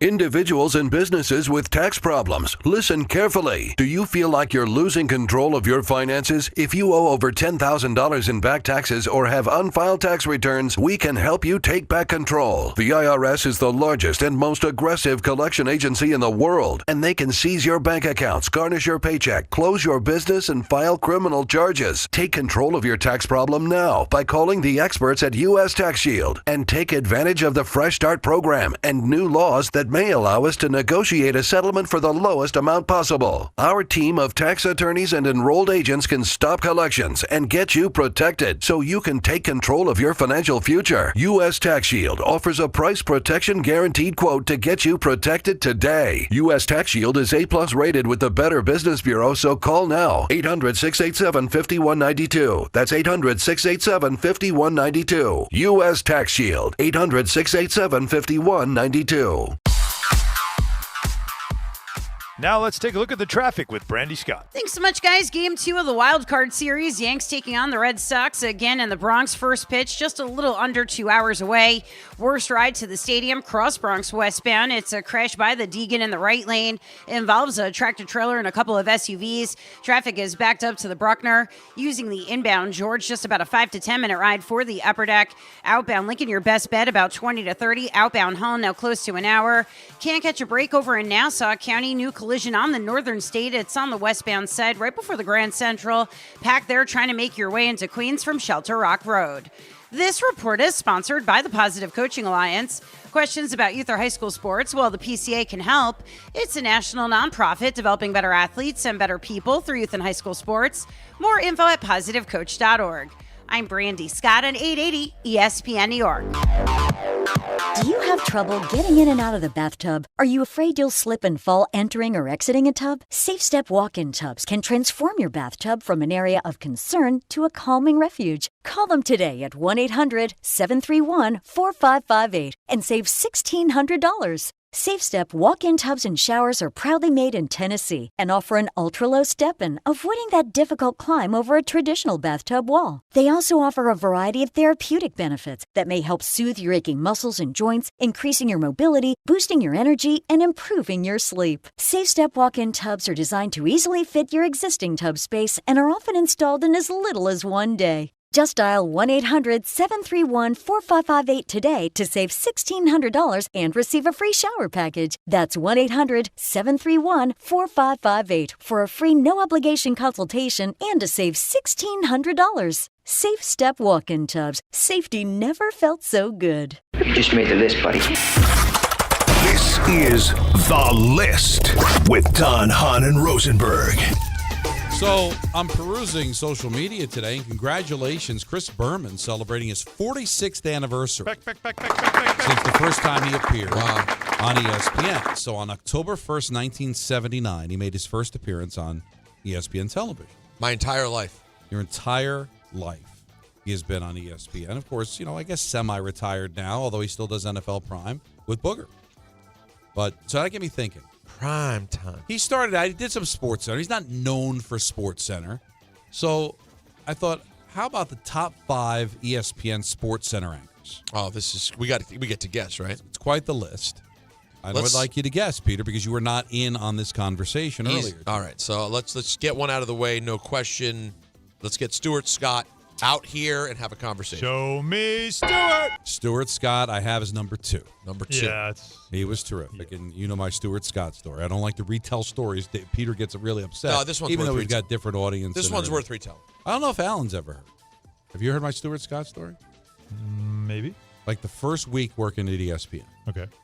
They asked me to go up to Bristol for a week and do Sports Centers on the radio.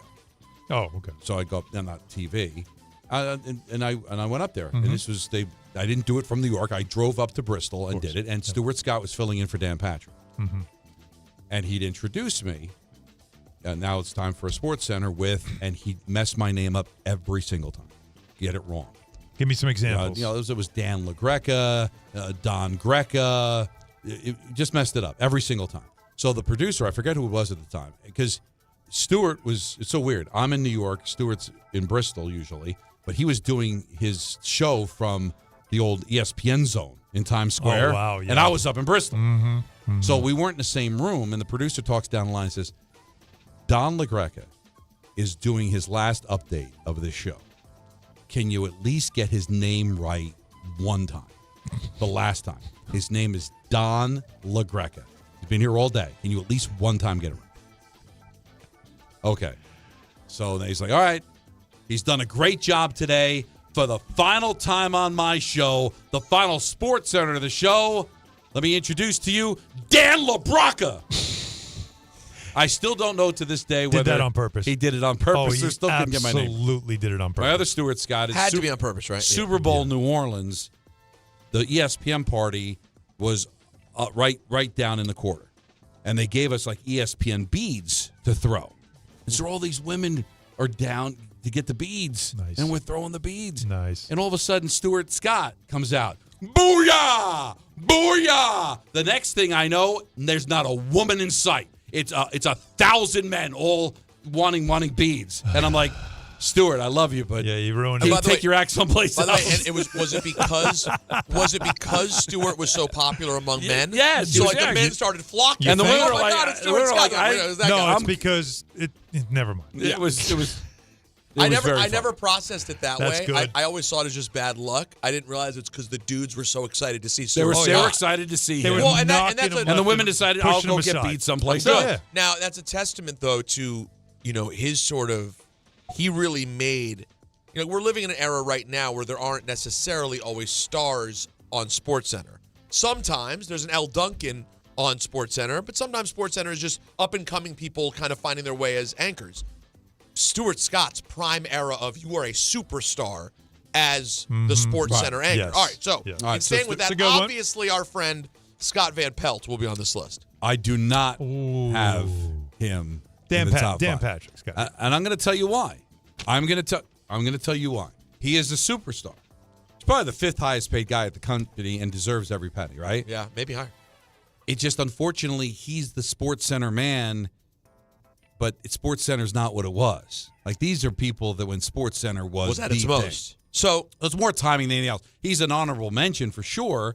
I did have him on the list, but I don't have him in the top 5. So Alan threw out Dan Patrick. Dan Patrick I have as number 1. Number 1. I have number 1. I mean, listen, he's still making cameo movies. I know he's got a great radio show, but he's still, I think he resonates as a SportsCenter guy more than forever. Like anything his else. in Fuego is like it was a big deal. One of the all-time sayings.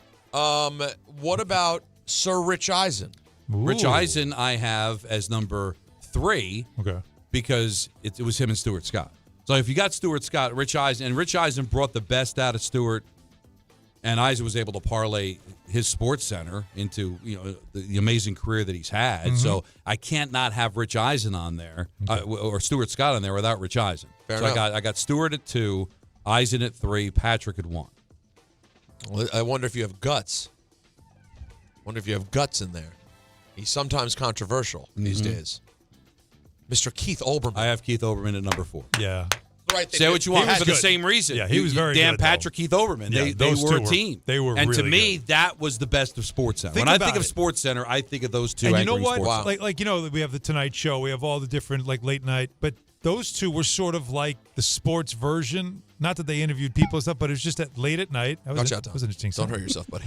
Late at night, that was kind of the fun thing. The two of them just kind of ripping off each other. It was fun. It was really good. So. Yeah, that's good. Obviously, Okay. he's a controversial figure now, but that should not take points different away. No sort Kenny of humor. Mayne, nothing like that. Kenny Mayne, He was good. hilarious. Funny. But listen, he's funny, but Deadpan funny.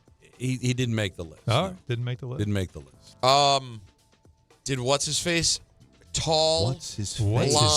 tall blonde guy who was in Old School. Oh, I can't think of his name either. I know who you're talking about. Yeah, I don't have. What's his him on. name? Come on. He had the late night show too.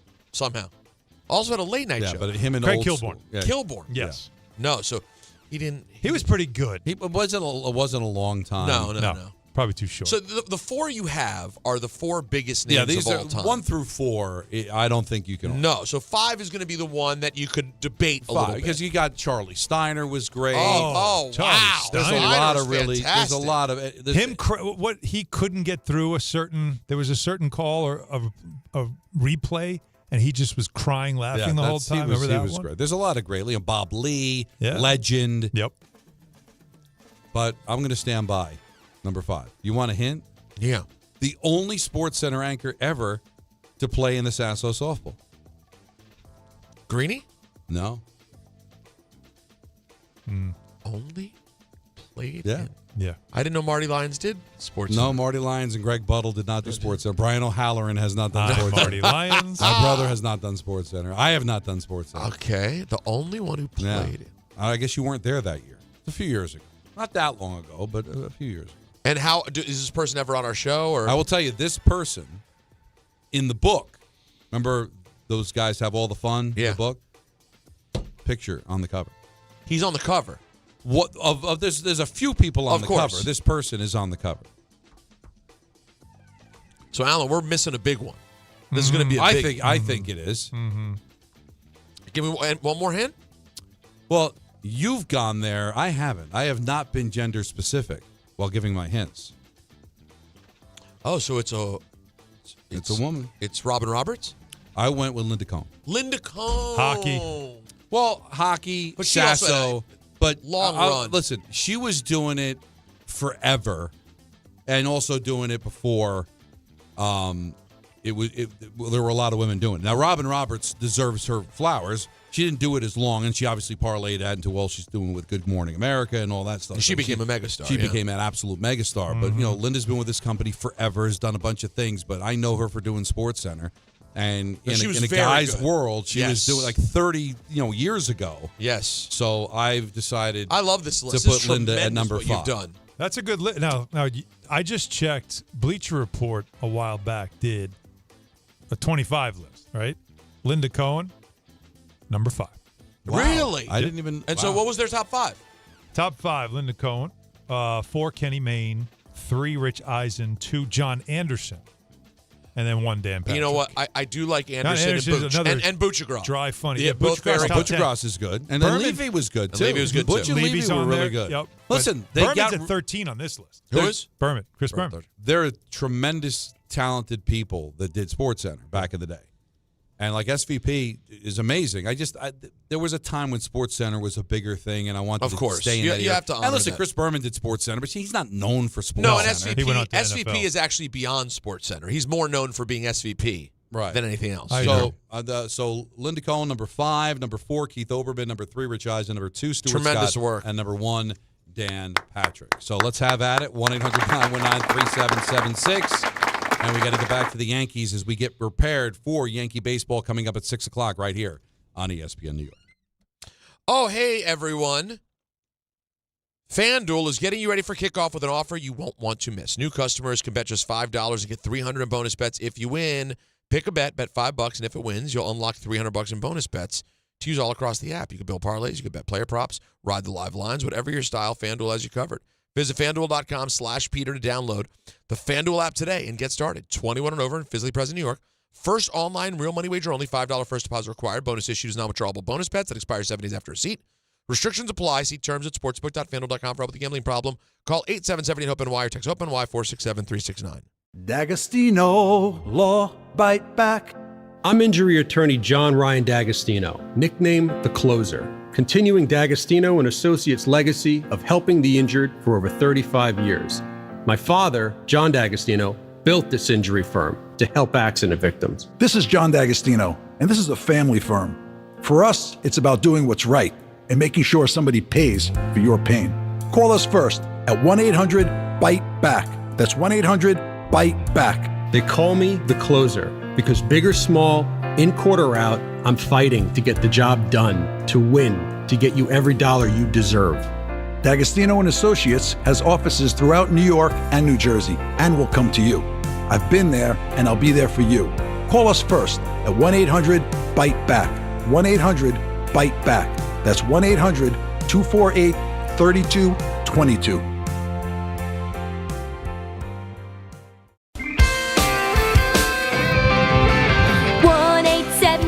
Cars for Kids, K-A-R-S, Cars for Kids, 1-877 Cars for Kids, donate your car today.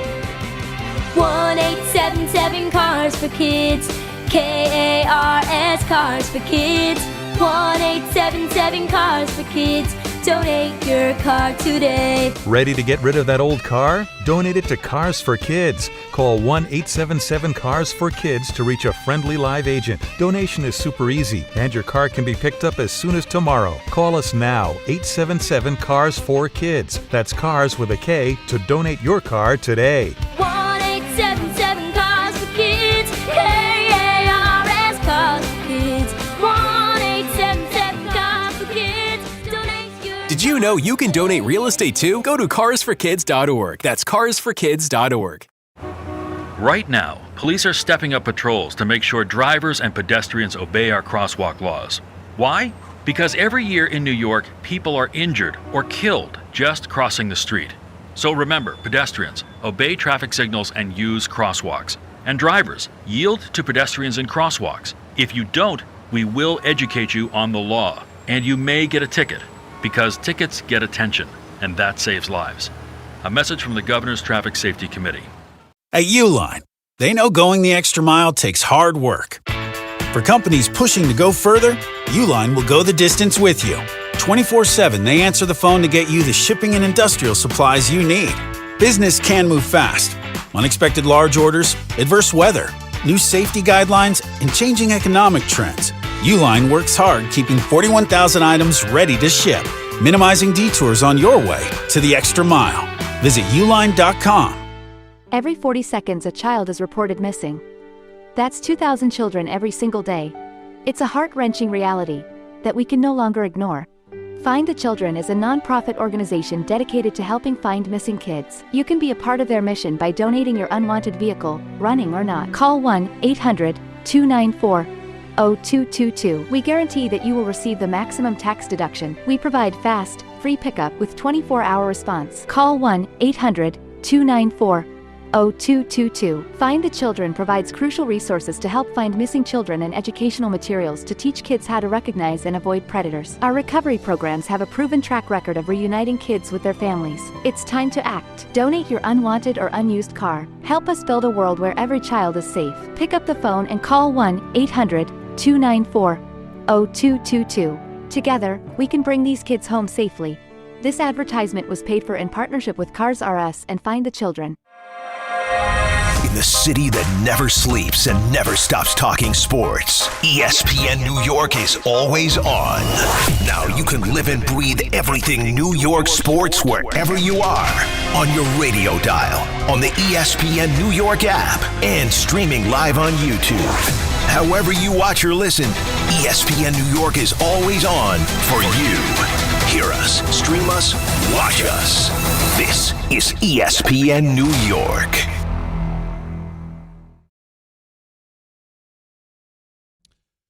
Saturday, October 4th at Sports Illustrated Stadium, the New York Red Bulls take on FC Cincinnati with kickoff set for 7:30. Start the match day early on the Boulevard at 4:30. Enjoy pregame activations, giveaways, and live performances. Then at 5:45, catch the Red Bulls on the red carpet. Gates open at 6 p.m., where the first 10,000 fans get a reversible Red Bulls bucket hat. Hello. For your chance to win a family 4-pack, enter now through the ESPN New York app. Just click the contest tile and submit your entry. Bring the crew and secure your seats at NewYorkRedBulls.com. Plan ahead and travel smart. The Harrison Path Station is closed Saturday, October 4th. Free shuttles will run from Journal Square to the stadium. A happy birthday has to go out to the great Bob Wischusen. Oh, are you kidding me? Love the shoes. Don't know his age. I would guess 54? Something I know like I'm that. older than he is, but only by a couple of years. He's probably 54, 56. 55, 54? Don nailed it. All right, 54. Good for you. I know my Bobs. Here's to many more Fish concerts, much more Bouvange. But he doesn't partake. I know. That's what he says, which is even weirder. But if you go to the you're kind of you're partaking. You're partaking at Jace, right? If you're there, there's some level of partaking that's happening. Scott Farrell used to always call him Bob with shoes on. A brilliant piece of comedy, if ever there was. The shoes. Yeah, I don't like that Michael would call him Weasel Shoesin. That was unkind. That was very unkind. And not deserved. What was the and doesn't purpose? even really work. He's not the biggest fan of Bob. Really? As on the air. I think he loves him as a person. As a person and as a broadcaster, it's just that he doesn't get Bob's jokes and yeah, they never. He kind of ripped Bob for not being a good guest one time, and I thought that was. Oh yeah, what was that about? What was it? Why was he mad at Bob? Oh, he didn't have that much. He was just kind of like. Well, no. Is this spot over? It was. Bob has a very dry sense of humor. Yep. Mm-hmm.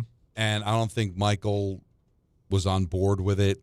And like Bob, there was an interview started. Why out, did the like, Islanders take until the end of the season to play their best hockey? Last year they did it. This year they're doing it again. I don't know. All right, good stuff. Bob, good stuff, Bob. Moving right along. The first hour and 15 minutes of the show, where the hell was Peter? But that was Bob being funny. Yeah, he was going to then answer, but he's giving you the dry, I don't know. Mm-hmm. And then he'll say something. Well, Michael wasn't Because having that was our weekly spot with Bob, and one of the things as the Jets season was going nowhere, as most Jet seasons are apt to do, we ended up talking about whatever hockey game he was on that night.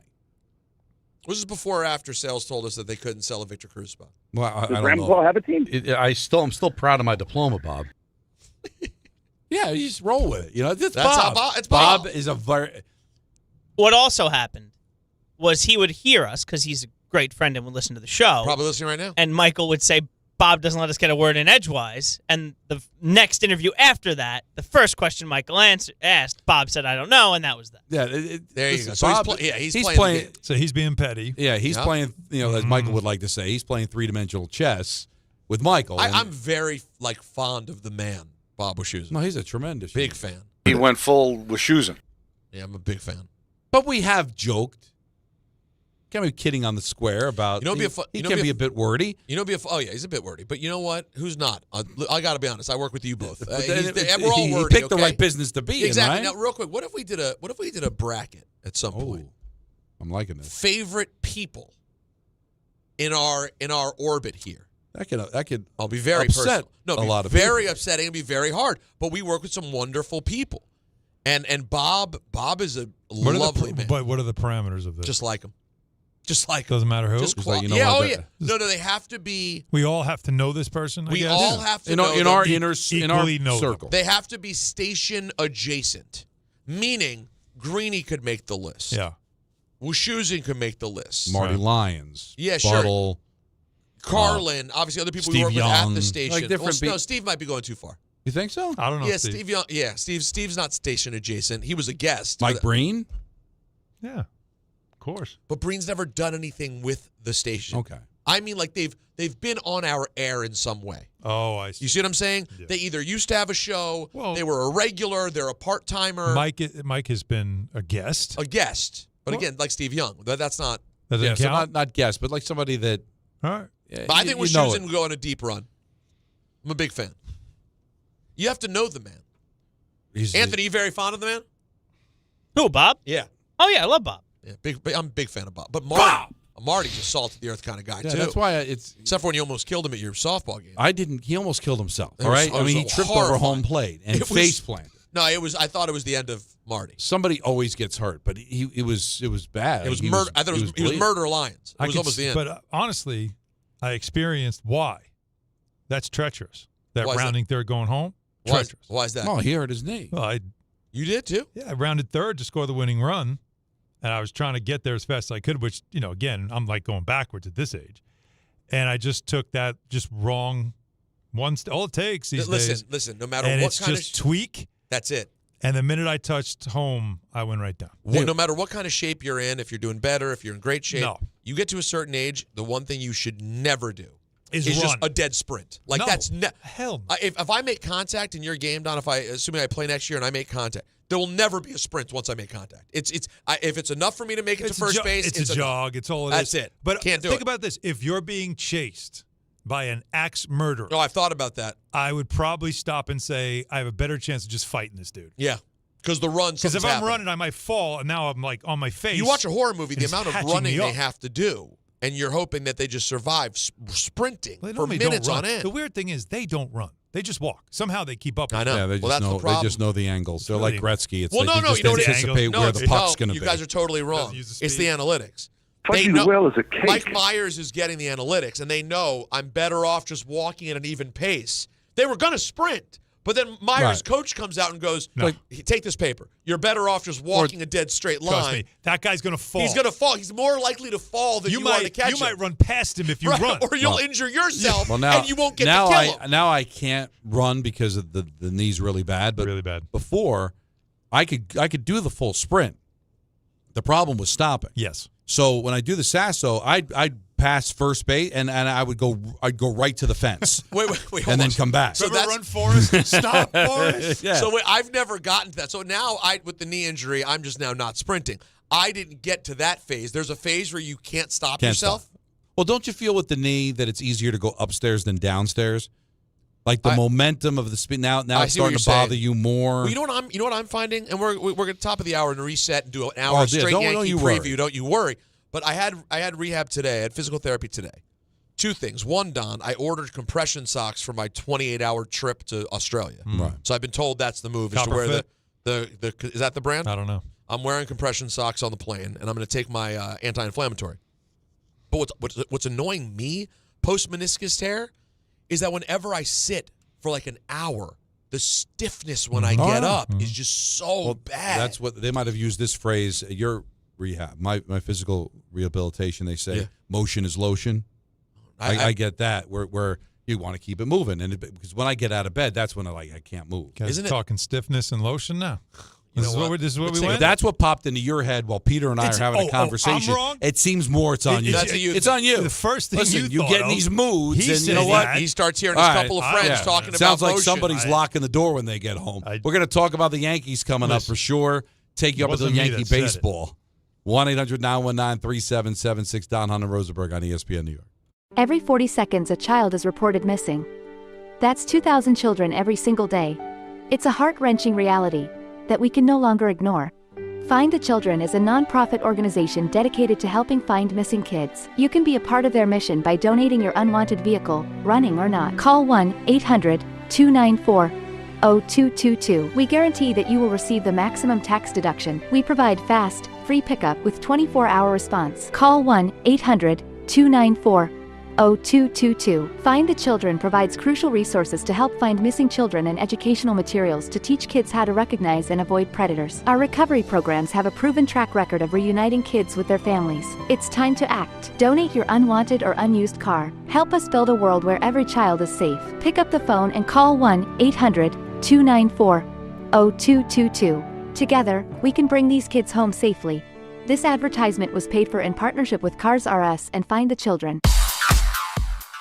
And now it's time for traffic. Here's Brandy Scott. Thanks, guys. Game 2 of the Wild Card series in the Bronx. Yanks taking on the Red Sox. Starting to move better on the Cross Bronx westbound, heading over to the Deegan. They cleaned up that crash involving a tractor-trailer. Now just packed, heading over to the outbound George from the Sheridan. Deegan a slow go, both up and down. Approaching the stadium with the volume for the outbound George. Southbound especially heavy. You're hitting the brakes there from the Mosholu on down. Heading that way using the inbound George. Stick with the lower deck. You're in pretty good shape. Upper level about a 15 to 20-minute ride. Outbound Lincoln will run you about 30 to 40. Outbound Holland close to an hour. Not so great on the LA eastbound in Queens. A crash over by Queens Boulevard. Bumper to bumper from right out of the Midtown Tunnel. This report is sponsored by Mothers Against Drunk Driving. For victims of drunk and drug driving, your grief is unique, but you're not alone. You always have a place at MAD. Visit MAD.org. I'm Brandy Scott on 880 ESPN New York. Jets football once again returns to MetLife Stadium. See your New York Jets face off against the Dallas Cowboys on Sunday, October 5th at 1 p.m., presented by Atlantic Health System. Play action, bootleg out to the right, Justin Fields, and he will trot into the end zone with a misdirection touchdown. Get your seats now at nyjets.com/tickets. Once again, that's nyjets.com/tickets. Every aspect of your business will operate better and faster with artificial intelligence. AI is a race, and companies that act first will win. Thrive Managed AI is your advantage over all your competitors. Thrive partners with you on a smart, secure AI strategy for your business. Then they deploy and manage it for you. Be first and win the race with Thrive Managed AI. Start with a complimentary strategy consultation at thrivenextgen.com/ESPN. That's thrivenextgen.com/ESPN.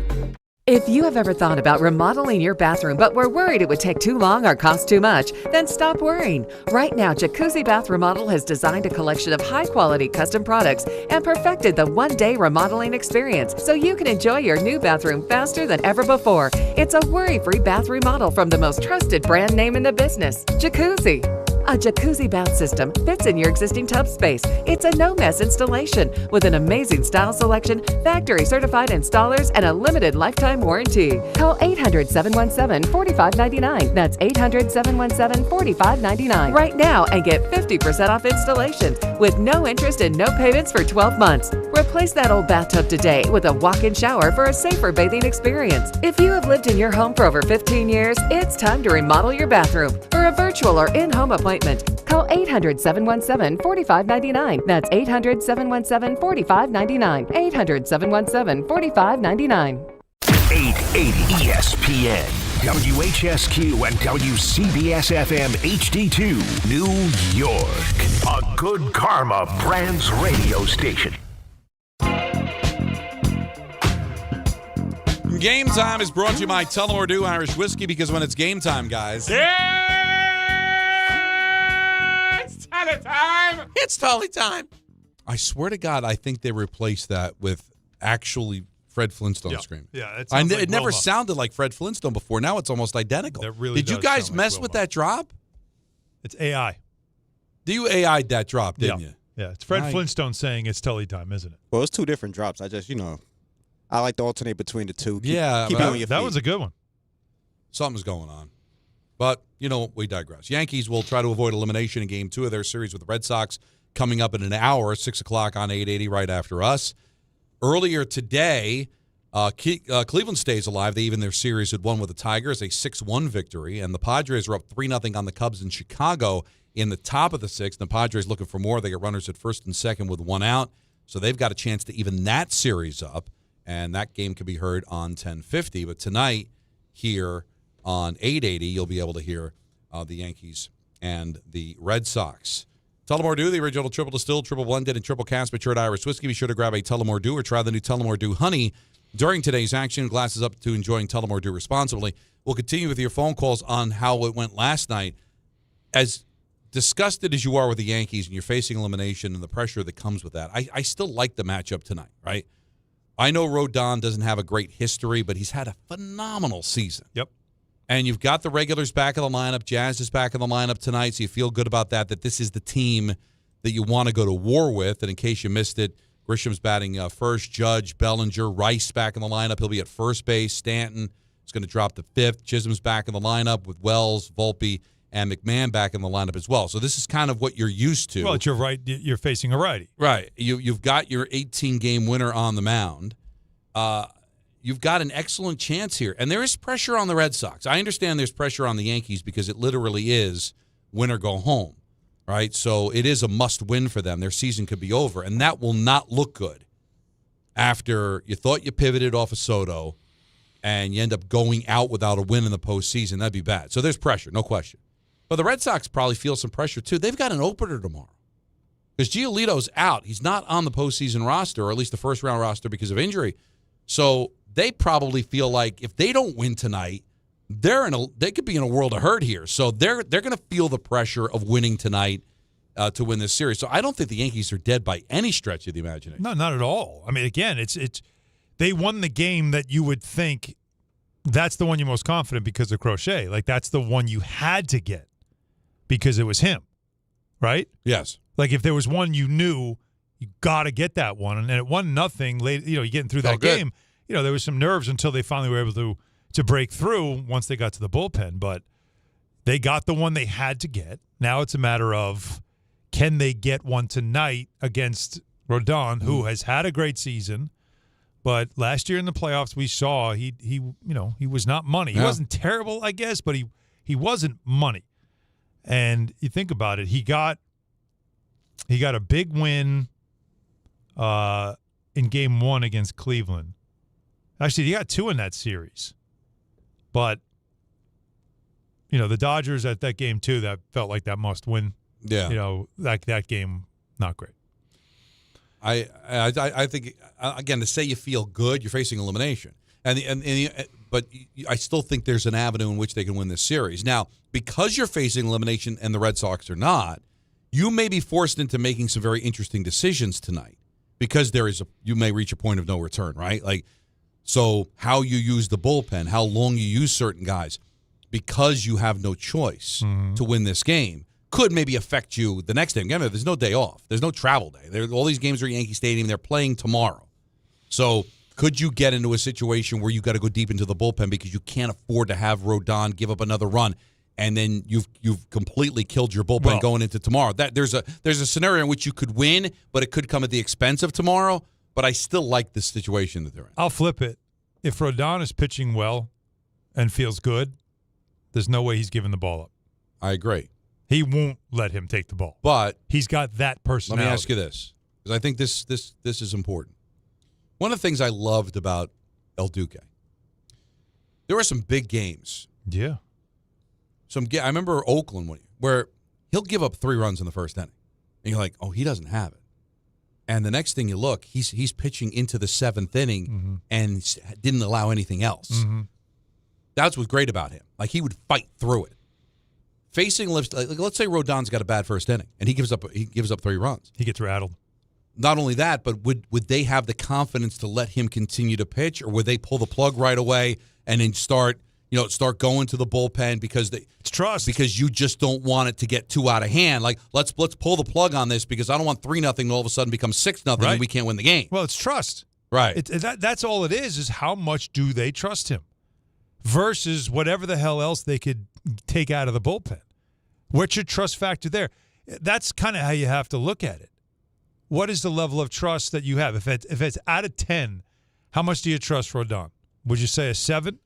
I would trust him because is it a 7? I think listen, he's an 18-game winner. That's what I'm saying. So but you also know he does melt down sometimes. He does get a little rattled. That happens, but we'll see if he gets through. But if he's looking a little shaky, I still have him at a 7. Who in the bullpen is any higher than a 7 or even a 6? Right. Who that you would bring in the Nobody. game? Nobody. And who's gonna go? Not only that, but if God forbid you had to go get him in the first or second inning, like who's giving you any length? God, yeah. Right? Who's going to give you a ton of innings? No, you're going to Leiter, you're going to Hill, like you're going there. Yeah, you're going to piece it together. And again, maybe you piece it together and you come back, you win the game. But then, like, all right, well, think about Anthony said Will Warren. I think they're holding Will Warren for tomorrow if there is a game 3, because you don't know what you're getting out of Schlittler. Or are you saying we can't worry about tomorrow? That's what I'm saying. Rodon's really you bad can't worry about tomorrow. So you're going to Will Warren, like. God bless him. I mean, he had for a rookie, but this is where your season is lying. No, but that's what happens. How about this? How about at home, the offense does more than score one run? See, how about that? It's so interesting. Let's get to that. Crazy a little concept. No, that's a good We're point, not getting a lot on that though. We end up focusing so much with good reason on the pitching because he took Fried out. Right. That you don't focus on what has been the perennial issue for this team throughout all the Judge years: no offense in the playoffs. What we saw with bases loaded, nobody out, it's never happened before. Because it doesn't make sense. What you are trying to do. And again, I'm critical of taking Fried out as well. But what we're saying to you is you're trying to win that game 1-0. Yeah. You know how hard it is to win a playoff game 1-0? I mean, that's tough to do. Mm-hmm. I mean, the Red Sox are a pretty good offensive team. They ended up scoring 3 runs. All right, not only did they score the 2 in that inning, if you believe in the fallacy of the predetermined outcome, they would still tied the game in the 9th anyway, right? Because it would have been a different situation, different pitcher. But the point is they scored 3 to your 1. Mm-hmm. And really, it was the first inning. And then it was the last inning. Yeah. Bases loaded, nobody out. How do you not score? But to Peter's point is you're asking the Yankees to win a game 1-0. That's you could do it, but it's really hard to do. We're not having this conversation if the Yankees, put up a 5 spot in the first inning, or if Stanton hits a grand slam home run. Our conversation all day today is going to be Stanton. Is that the punctuation to a Hall of Fame career? Yeah. And we're starting to fantasize about the next round because the Red Sox are dead. How do they blow that game?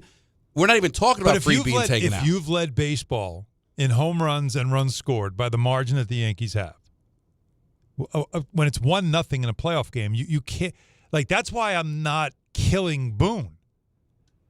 It's just, to me, you aren't saying to yourself, I'm winning this game 1-0. You're expecting at some point our bats will come through. I know it's Garrett Crochet. I get it. He's very good. Probably going to win the Cy Young. But it doesn't mean that I also have, like, a great offense. We got to break through at some point. Right. We got to put pressure on them. We got to make them work, which they did early on. Like, that's got to happen at some point. It never did. And the only thing that gets you mad is that you ask yourself this question. Was that their best lineup? No. No. That's the part that pisses you off as a fan. Right. Is that your offense could only scratch 1 run and you didn't play your best all lineup. Those decisions were to score runs, and you scored 1. Thank you. Now, the other good thing is I still believe for sure that Chapman can be had. A lot of bad things happened with him. You had the second disengagement that moved Volpe to scoring position that could have tied the game in the 8th inning. And then he gives up 3 hits on 3 consecutive pitches in the 9th. Listen, he got out of it. Give him credit for that because he still has great stuff. But he looked like a guy that was just waiting to be had, and the Yankees didn't do it. So if I got to face him again tonight, I'm as a Yankee fan, I'm going to feel like we can get him. It's one thing Judge said. He said the one good thing is we got to see him. Like, we all got to see him, so it's good. Like, there's no mystery. Do you like Judge's approach in Game 1? That because Stanton was jumping out of his cleats trying to hit a home run, and I totally understand it. Judge almost looked like, I'm just going to take what I'm given instead of chasing a long ball. But he was first. But the hits, both hits came on first pitch of the at bat. Because he probably knew I'm not getting pitches here. There was one. I think there was one at bat that he struck out that he and Crochet kind of had a back and forth, and he even smiled at the end of it because Crochet threw him. I'm trying to remember what he threw him, but it's like he even kind of grinned like, all right, he got me. But it was a pretty good battle. But I feel like he wasn't looking to hit it out of the park. Do you realize how good a hitter you have to be, like just an athlete you have to be, to like have that recognition of like, here's a pitch, I can't hit this out, but I know I can put this in play. I'll just put it in play. No problem. Let's get on base. Yeah, just keep it moving. Like that's Tony Gwynn like. That's crazy stuff. He's crazy. That's why our Whiteboard Wednesday is kind of embarrassing. Yes. I mean, I love Jake, but I had to tell him when I went out there. For those who don't know, so we do a Whiteboard Wednesday every week here, and they're usually pretty interesting.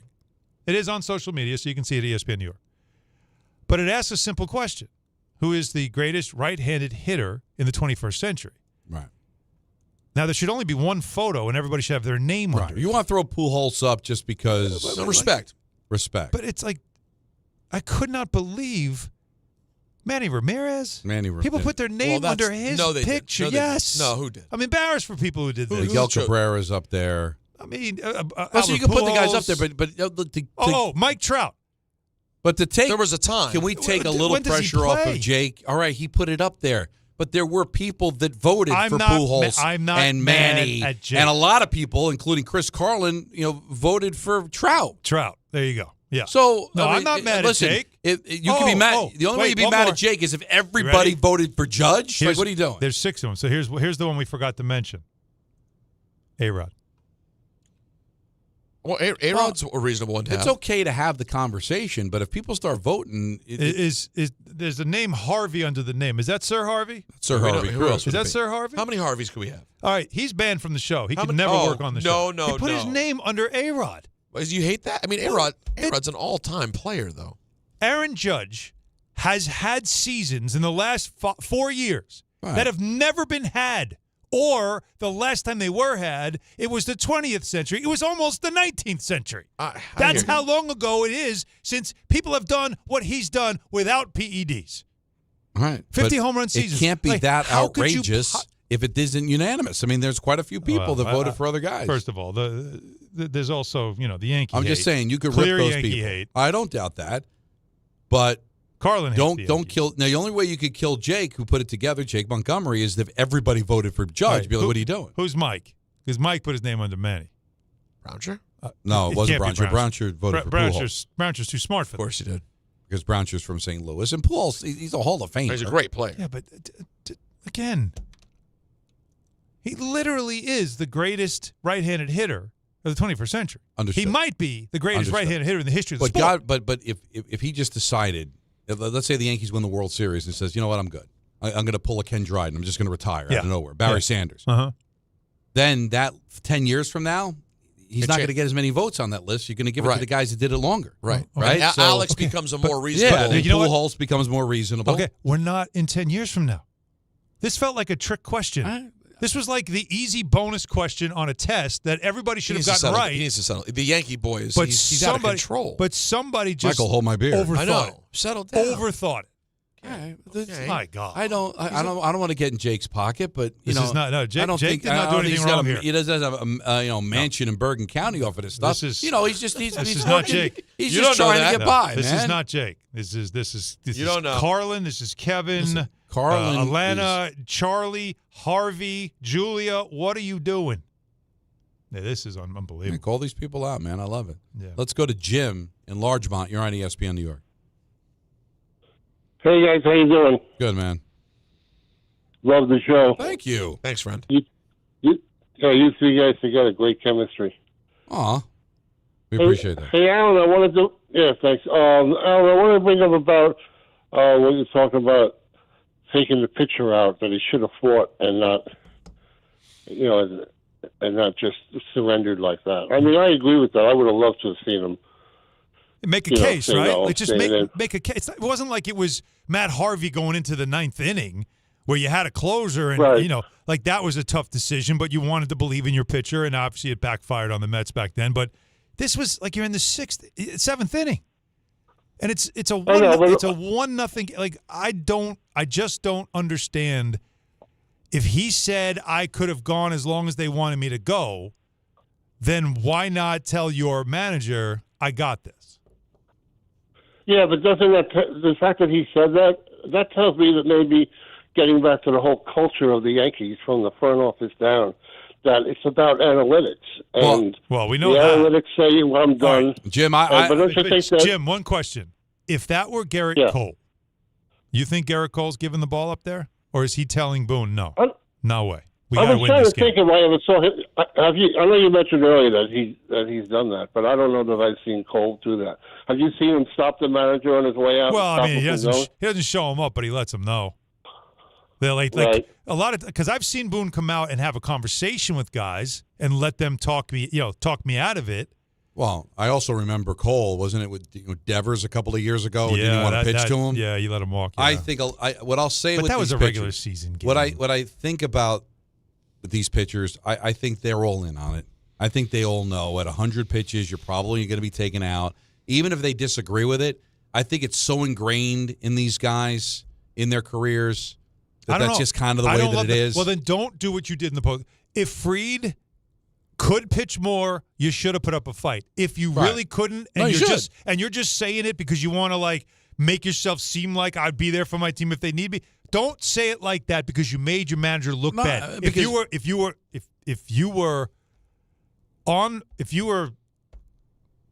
you agreed with the decision, then you shouldn't ever. You should say, no, that was it. That's all I had. That's all I had, and leave it there because all you did was open up Pandora's box for your manager who is already on the grill. He's already on the grill. Right. And you just turned up the heat on him by doing that. I just made think no sense. Because we were all brought up to fight through it, don't succumb to injuries, work through it. That's just how athletes are. But this day and age, I think they've all been taught, don't be a hero. Once you get to 100 pitches, the manager wants to take you out. It's not what it's about. You know, your effectiveness is not the same. You're not helping the team by giving it the old college try. Like if that's ingrained in you in the minor leagues all throughout your career, then aren't you going to take the fight out of it? I'm going through this as a parent. Mm-hmm. All right. How? I was old school. My dad was always my coach in baseball and football and all that. When I got hurt, my father would be like, "Walk it off." Like he never got upset. Like or he never like, "Oh my God, are you okay?" He's like, "What's going on?" I twisted my ankle. Let me see you walk. All right, you're fine. Get out there. That's kind of how I grew up. You fought through the pain. You didn't complain about it. You didn't go tell your coach, "Take me out." You begged to stay in.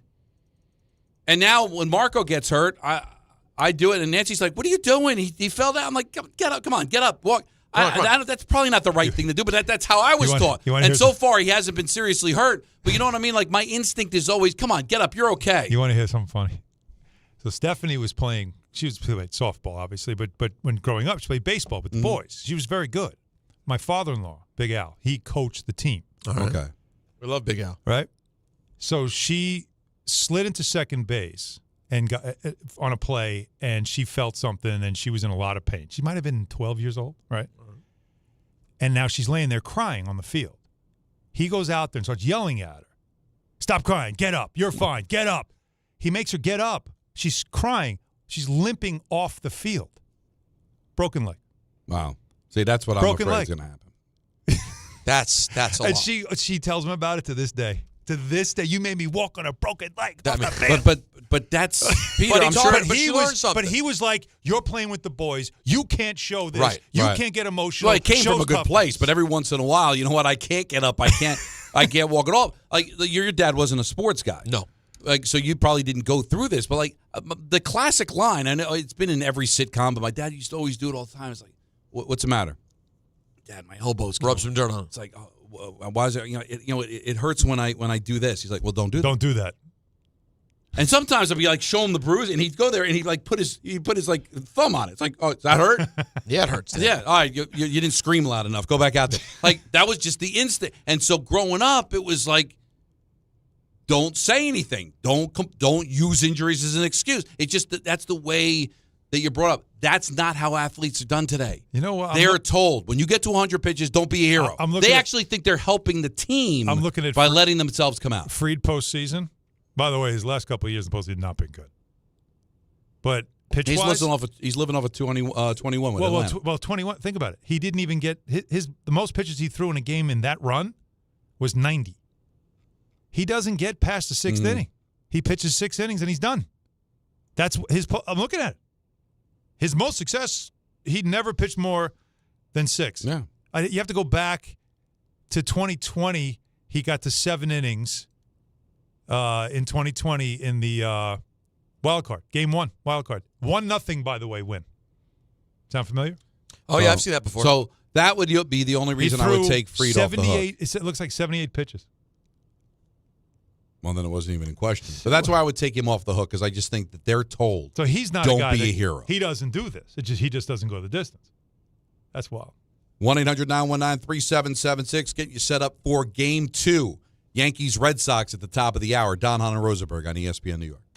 Individuals and businesses with tax problems, listen carefully. Do you feel like you're losing control of your finances? If you owe over $10,000 in back taxes or have unfiled tax returns, we can help you take back control. The IRS is the largest and most aggressive collection agency in the world, and they can seize your bank accounts, garnish your paycheck, close your business, and file criminal charges. Take control of your tax problem now by calling the experts at U.S. Tax Shield and take advantage of the Fresh Start program and new laws that may allow us to negotiate a settlement for the lowest amount possible. Our team of tax attorneys and enrolled agents can stop collections and get you protected so you can take control of your financial future. U.S. Tax Shield offers a price protection guaranteed quote to get you protected today. U.S. Tax Shield is A+ rated with the Better Business Bureau, so call now. 800-687-5192. That's 800-687-5192. U.S. Tax Shield. 800-687-5192.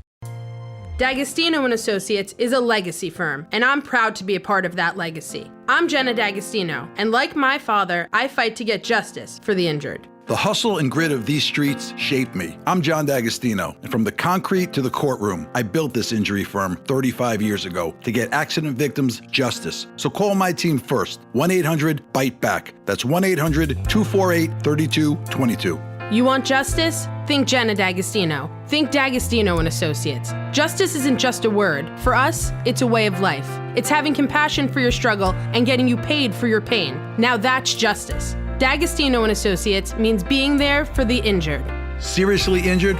Call my team first at 1-800-BITE-BACK. That's 1-800-248-3222. D'Agostino & Associates has offices throughout New York and New Jersey and will come to you. I've been there, and I'll be there for you. D'Agostino Law Bite Back. FanDuel is getting you ready for kickoff with an offer you won't want to miss. New customers can bet just $5 and get $300 in bonus bets if you win. That's right. Pick a bet, bet $5, and if it wins, you'll unlock $300 in bonus bets to use all across the app. You can build parlays, bet player props, ride the live lines, whatever your style, FanDuel has you covered. New customers can bet just $5 and get $300 in bonus bets if you win. That's right. Pick a bet, bet $5, and if it wins, you'll unlock $300 in bonus bets to use all across the app. Visit FanDuel.com/Peter to download the FanDuel app today and get started. 21 and over in Findlay, Present, New York. First online real money wager only. $5 first deposit required. Bonus issued as non-withdrawable bonus bets, which expire 7 days after receipt. Restrictions apply. See terms at sportsbook.fanduel.com. For help with a gambling problem, call 877-8-HOPE-NY or text HOPE-NY 467-369. Individuals and businesses with tax problems, listen carefully. Do you feel like you're losing control of your finances? If you owe over $10,000 in back taxes or have unfiled tax returns, we can help you take back control. The IRS is the largest and most aggressive collection agency in the world, and they can seize your bank accounts, garnish your paycheck, close your business, and file criminal charges. Take control of your tax problem now by calling the experts at U.S. Tax Shield and take advantage of the Fresh Start program and new laws that may allow us to negotiate a settlement for the lowest amount possible. Our team of tax attorneys and enrolled agents can stop collections and get you protected so you can take control of your financial future. U.S. Tax Shield offers a price protection guaranteed quote to get you protected today. U.S. Tax Shield is A+ rated with the Better Business Bureau, so call now. 800-687-5192. That's 800-687-5192. U.S. Tax Shield. 800-687-5192. And now let's take a look at the traffic with Brandy Scott. Thanks so much, guys. Game 2 of the Wild Card Series. Yanks taking on the Red Sox. First pitch just a little under an hour away in the Bronx. If you're using the inbound George, stick with the lower deck about 15 to 20 minutes. Upper level, a 20 to 30-minute ride in building. Deegan just solid, both up and down. Heading over to the stadium with the volume for the outbound George. Southbound, bumper to bumper from the Moshlu on down. Northbound, delays are backing up across the Triborough and onto the Bruckner. Outbound, Lincoln, your best bet at 45 minutes. Outbound, Helena Renia over an hour. Rough ride on the BQE eastbound in Brooklyn. A crash by the Williamsburg Bridge. Heavy delays go back onto the inbound Gowanus. This report is sponsored by the Positive Coaching Alliance. Questions about youth or high school sports? Well, the PCA can help. It's a national nonprofit developing better athletes and better people through youth and high school sports. More info at positivecoach.org. I'm Brandy Scott on 880 ESPN New York. At City Harvest, we believe no New Yorker has to go hungry. With your help, we're on the road 365 days a year, rescuing over 77 million pounds of nutritious food and delivering it free to millions of New Yorkers, transforming surplus food into sustenance, sustainability, and smiles, rallying thousands of New Yorkers to power a network of nourishment across our city. One day, one meal, and one New Yorker at a time. That's how we feed good. Donate at cityharvest.org.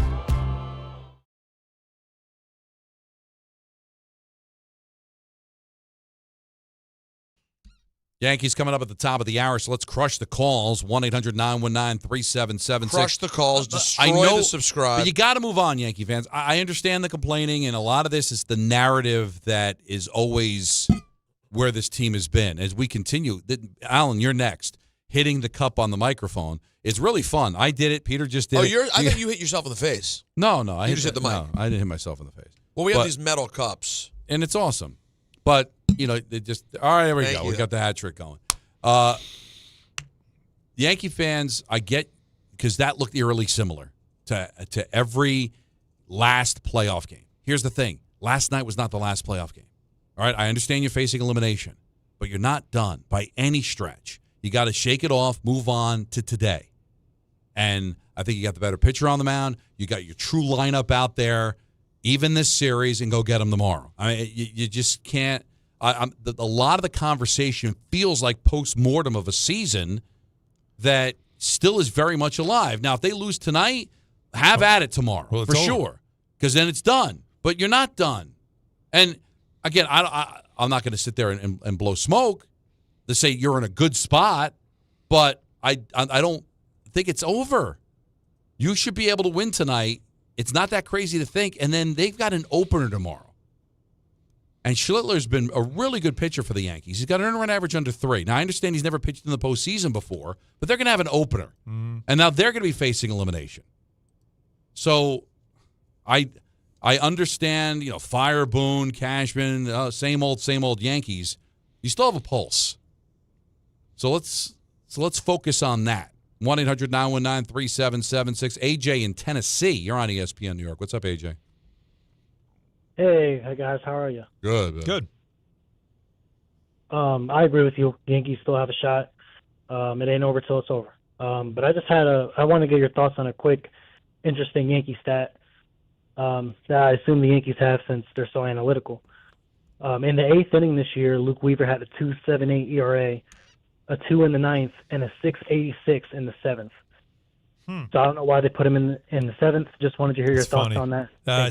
That's awesome. Those are deep numbers. That is showing that's really like that is taking the numbers and shoving it right in their face. But because that was the lanes they had set up. It was going to be Weaver, Williams, and then Bednar.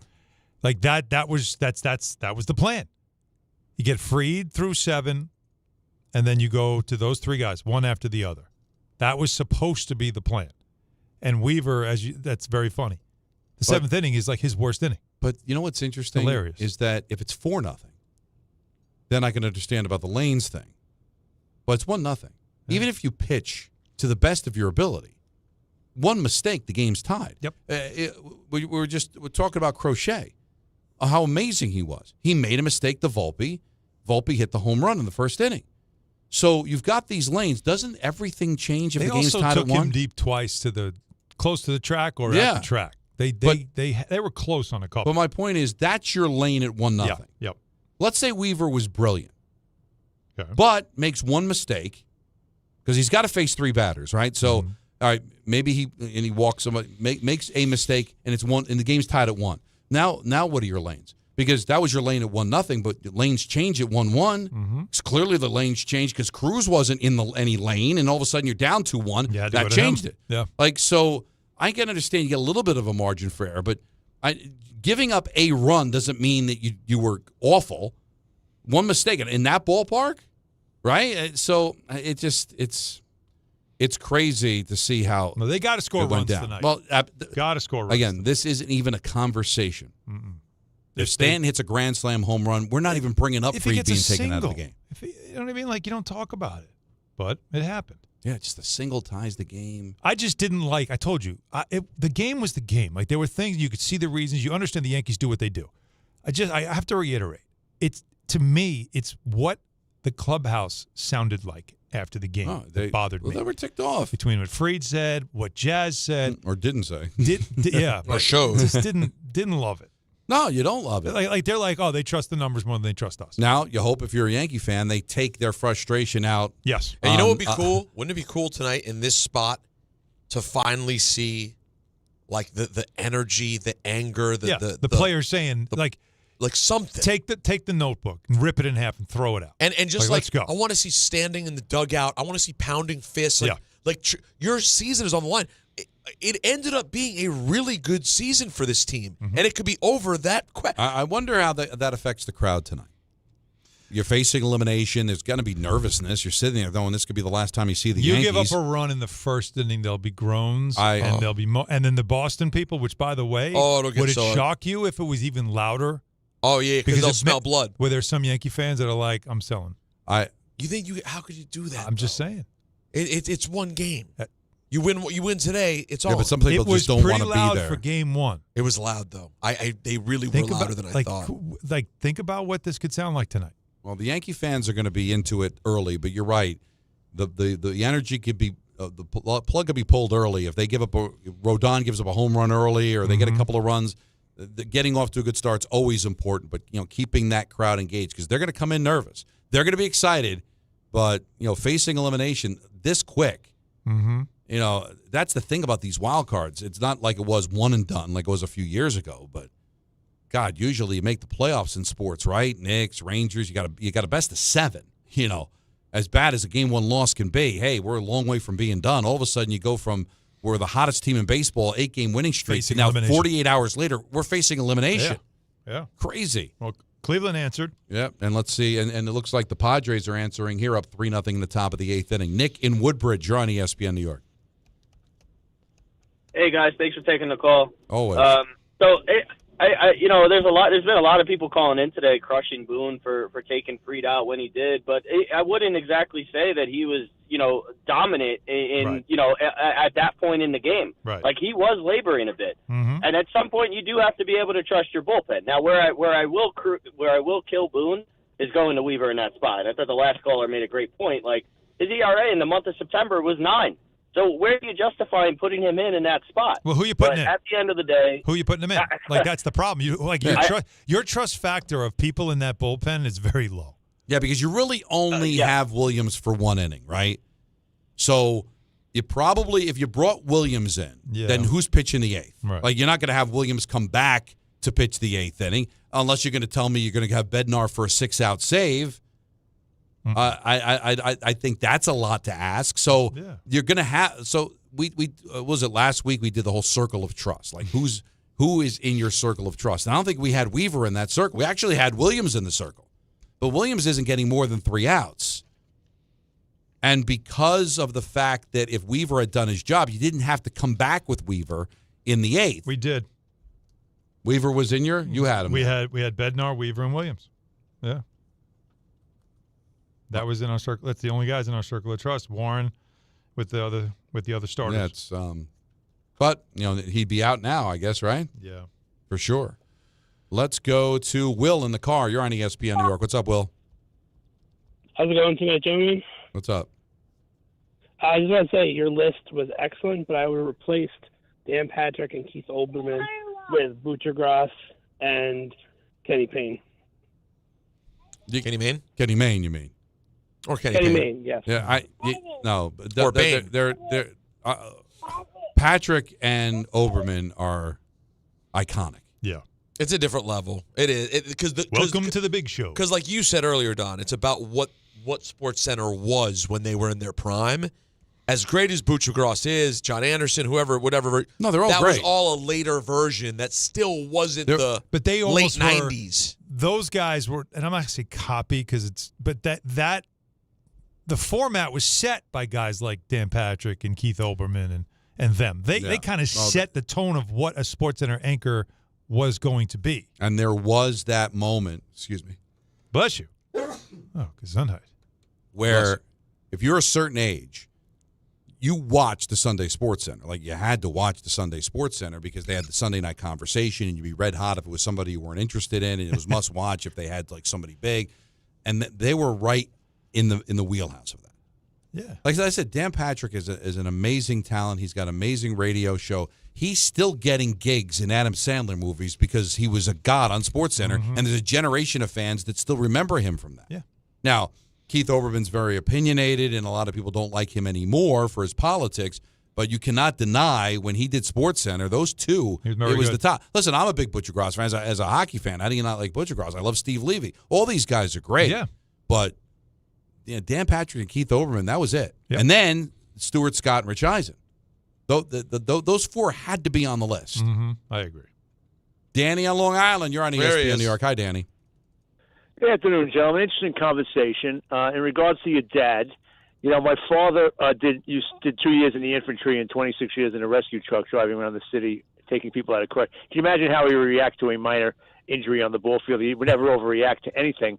But he would say things to me as an adult saying, when you were growing up, we're never really concerned about your feelings too much. I was trying to make you into an adult. And there's a book out now called Bad Therapy, which basically says that everything we do today is 100% wrong, and the way your manner in which your parents and grandparents spoke to you was correct to tell you that everything's going to be okay. You felt, it's tough. I landed in Normandy. Let's go. Keep moving. Basically pushing you back into the arena, and that we spend entirely too much time now worrying about kids' feelings as opposed to I'm worried about making you an adult. That's the key destination, not what you want to have for dinner. It's a very interesting read, and I think anyone with young children should read it because I think other older generations get a knock when in reality they did have it right. And I think as you become a parent, you realize they had it right. Well, the funny thing is, Danny, we won't know. The unfortunate part is the results won't be in for some time on what is happening right now with this sort of style, right? Like, correct. You won't know. I work in a school now. By the way, also as far as sprinting is concerned, very healthy for you. Everyone should incorporate it on a treadmill as fast as you can go for 30 seconds. I work in a high school now. I read an article about how good this is and that they're concerned that this generation of Americans, less people playing organized sports, will go their entire life without having ever done a wind sprint. And now in the gym, walking the track is considered the exercise. So imagine going your entire life and you never once heard a whistle running from the 40 to the goal line or back and forth. It's just, again, because we don't want to cause anyone to have any discomfort. Still don't recommend a wind sprint out of nowhere in your 50s, Danny. On the treadmill, 60, work your way there. Sure. Yeah. 100% right. I'm on the treadmill. I do up and down, keep the car, and then I'll put it on 8 miles an hour. I'm not saying I'm Carl Lewis, but 8 miles an hour.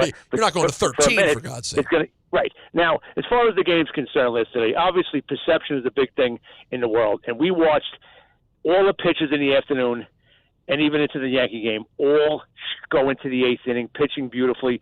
Strobel was not coming out of that game, okay? And then all of a sudden the Yankee game came, and we saw the Red Sox guys not coming out, and the Yankee guy, he was coming out. Boone jumped out of that dugout like he had the winning ticket at bingo night. He was not going to be, convinced not to take him out of the game. And now we all knew, oh, God, why so early? And you got the result immediately. Sometimes the result happens 3 innings later because you get into this thing in baseball now where you're rolling one guy out after another. Well, somebody's going to crap the bed. At this time it happened immediately. But tonight is when he has to show some restraint and not start going to this pen. Like you said, the guy gives up a couple of runs in the first inning, and now you're in the 60s sailing along. Let him go. Let him get to 120 as long as he hasn't given up a run in 2 or 3 innings. He's doing well now. You have to make sure you don't overreact. You don't have to overreact to what happened last Danny, night. it's a good thing you pointed out, and thank you for the call, because there may be a game today when you do have to jump the gun and bring in as many people as is needed.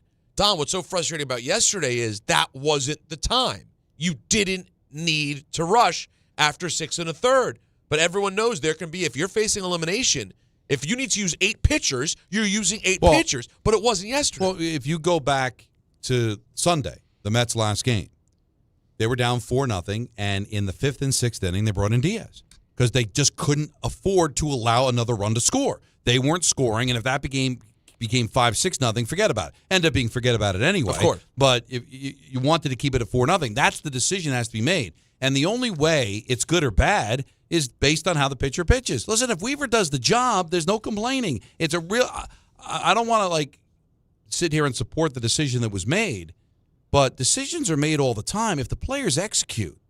It's not talked about. Every play in football is designed to work. Why doesn't it work? Sometimes the defense figured it out. Sometimes a player of the 11 on the field didn't execute the way they were supposed to, and the play didn't work. But what do the fans all do? Offensive coordinator's got to go. Did you see that play? Mm-hmm. What a brutal play that was. Was it a brutal play? Or if everybody did their job, it would have been a brilliant play. All right? Boone coming out and taking out Fried would have been praised had Weaver done his job. And he got the 2 outs, bottom of the order, and then Williams comes in 1-2-3 in the 8th. Bang, in comes Bednar, win the game 1-0. What are we saying? We'd be complaining about the offense not scoring, but would be any complaints about Boone? No. But you just guess what? The variable changes when you keep replacing pitchers. That's it. Yeah, eventually your luck's going to run out. Right. But somebody's going to have a bad day. But when you don't believe in hot, you don't believe in streaks, and you don't believe in luck, I mean, these numbers are not going to ever tell you they're all robots. Not to do something. Close it out with your phone calls, 1-800-919-3776. We've just gotten word Ray Santiago's in the building. Wow. Not our building, Yankee Stadium. Oh, good for Ray. I need to know, Ray, or find out from Ray, what's his record when he's at Yankee games. People care about stuff like that. Don, Hahn Rosenberg on ESPN New York. Every 40 seconds, a child is reported missing. That's 2,000 children every single day. It's a heart-wrenching reality that we can no longer ignore. Find the Children is a non-profit organization dedicated to helping find missing kids. You can be a part of their mission by donating your unwanted vehicle, running or not. Call 1-800-294-0222. We guarantee that you will receive the maximum tax deduction. We provide fast, free pickup with 24-hour response. Call 1-800-294-0222. Find the Children provides crucial resources to help find missing children and educational materials to teach kids how to recognize and avoid predators. Our recovery programs have a proven track record of reuniting kids with their families. It's time to act. Donate your unwanted or unused car. Help us build a world where every child is safe. Pick up the phone and call 1-800-294-0222. Together, we can bring these kids home safely. This advertisement was paid for in partnership with Cars R Us and Find the Children. This fall, don't sit on the sideline because of pain. If you're tired of waking up stiff, fighting neck, back, or joint pain, and missing out on the things you love, it's time to take action. Call Dr. Jay Shaw at Sandwell Pain, New Jersey's top pain specialist. Dr. Shaw is the Ivy League trained, double board certified, and laser focused on one thing: getting you back in the game. Living pain-free, no surgery, no cuts, no downtime. Just precise image-guided treatments that deliver real results. Whether it's sciatica, nerve pain, migraine, or chronic joint pain, Dr. Shaw will personalize a non-surgical game plan just for you without pain medication. Same-day and next-day appointments are available with offices in Woodbridge, Livingston, and Inglewood. Most major insurances are accepted, so what are you waiting for? Don't let pain keep you out of the action this season. Visit Sandwell Pain to text, call, or book online. You'll wish you met Dr. Jay Shaw a lot sooner. Relief starts today, and victory over pain is closer than you think. We are moving now. Electric bikes are everywhere. They are quiet and very fast. Teens ride them on the roads, in bike lanes, but also in places they should not be, like sidewalks and parks. Look out! When you ride, wear a helmet. Don't speed. Watch out for pedestrians and cars. New York State and your community have specific rules for electric bikes. Follow them. Go to trafficsafety.ny.gov for more info. A message brought to you by the Governor's Traffic Safety Committee.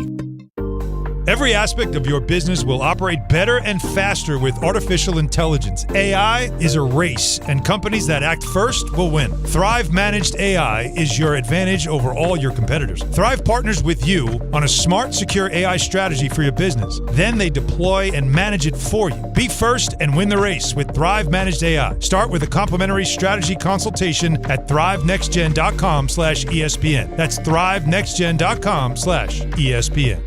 Individuals and businesses with tax problems, listen carefully. Do you feel like you're losing control of your finances? If you owe over $10,000 in back taxes or have unfiled tax returns, we can help you take back control. The IRS is the largest and most aggressive collection agency in the world, and they can seize your bank accounts, garnish your paycheck, close your business, and file criminal charges. Take control of your tax problem now by calling the experts at U.S. Tax Shield and take advantage of the Fresh Start program and new laws that may allow us to negotiate a settlement for the lowest amount possible. Our team of tax attorneys and enrolled agents can stop collections and get you protected so you can take control of your financial future. U.S. Tax Shield offers a price protection guaranteed quote to get you protected today. U.S. Tax Shield is A+ rated with the Better Business Bureau, so call now. 800-687-5192. That's 800-687-5192. U.S. Tax Shield. 800-687-5192. From the regular season to the Super Bowl, ESPN New York is your destination for football.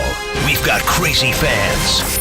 If the Giants somehow beat the Cowboys, I'm going to take a dump on your head. You can feel good because you're a damn football team. Expert analysis. Marcus Spears joins us now. ESPN NFL analyst Damian Woody. Mel Kiper Jr. The Hall of Famer Steve Young. He's kind of our resident general manager, Louis Riddick. We got Mike Tannenbaum right now. And all your fantasy and wagering needs. This is ESPN New York. We are football. If you have ever thought about remodeling your bathroom but were worried it would take too long or cost too much, then stop worrying. Right now, Jacuzzi Bath Remodel has designed a collection of high-quality custom products and perfected the one-day remodeling experience so you can enjoy your new bathroom faster than ever before. It's a worry-free bath remodel from the most trusted brand name in the business, Jacuzzi. A jacuzzi bath system fits in your existing tub space. It's a no-mess installation with an amazing style selection, factory-certified installers, and a limited lifetime warranty. Call 800-717-4599. That's 800-717-4599 right now and get 50% off installations with no interest and no payments for 12 months. Replace that old bathtub today with a walk-in shower for a safer bathing experience. If you have lived in your home for over 15 years, it's time to remodel your bathroom. For a virtual or in-home appointment, call 800-717-4599. That's 800-717-4599. 800-717-4599.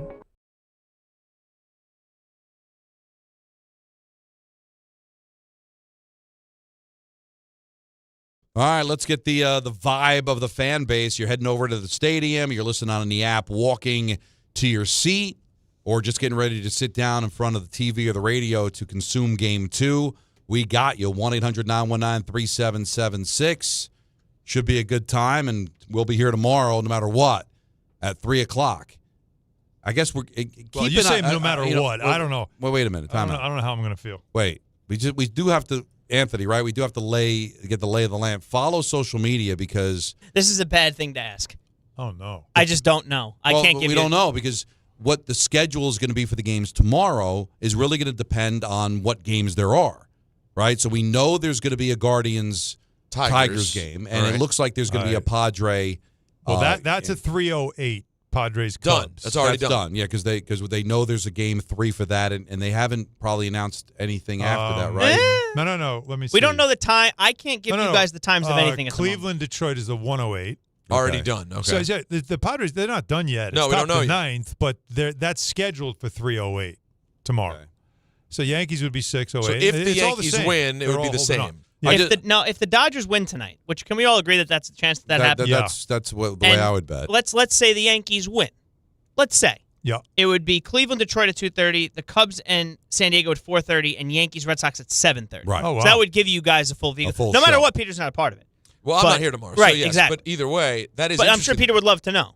Well, yeah, because, I feel better about missing a 7:30, a full show, than I would about missing a 6 o'clock. I guess the fact that we've got games early, because I guess there was a scenario where that we if the would only not games were Yankees and Dodgers, that the Yankees would have been a 3:00 first pitch. I have a funny feeling no matter what happens tonight now, you guys are having a show tomorrow. Yeah, so but so you don't have to worry about it. So we will be here with you some way, shape, or form By hook or by tomorrow crook. to either previewing a game 3 or talking about what went wrong. And aren't you proud that on a day that has so much importance for New York baseball, I haven't once mentioned that Jaden Daniels is a go for Sunday. And not even one time. Don't be proud of it. It's just that's New York radio. I also think that kind of counts now. Yeah, he counts. He couldn't get 5 more minutes. Listen, full participants. Should I be patting myself on the back that I didn't mention that Luke Hughes got a 7-year contract worth $9 million? Actually, maybe a bad job. It may be, but it's more appropriate than yours. You think? Because we're at least in the metropolitan area. That's correct. Or did I mention that the Knicks preseason begins tomorrow morning? That's right. And what time? Abu Dhabi, 12 o'clock is tip-off. By the way, that was worth 11:30 actually. That was actually worth mentioning. I'm going to say this and nothing more. Don't even speak after I say it. Oh, boy. Allen is doing the game and will be right next to me when the game is over. Think about that. And so you're worried about your travels. How about this guy? How about this guy? By the way, commitment. Hello? You know what I mean? Wow. And if you don't know how that works, you're doing the game tomorrow? TV magic. He's doing the game. Nice. And yet still will be in studio. I'm hosting pre and halftime. On a camel. Yeah. On a camel. Is that going to be an MSG vehicle? Yes. Yeah. Beautiful. Yes. Who are they playing? The Sixers. Like you dream of. It's like it's Christmas Day. You know what? It's like it's noon on Christmas Day. There's so many players missing from them. They're not even the 76ers. They're just the Sixers. They might even just be called the Sixers. The Sixers are taking the process across the world. It's a worldwide process. Wonder if it hits different out there than it does here. Let's go to Bobby in Belmore. You're on ESPN New York. What's up, man? Hi, how are you? Good.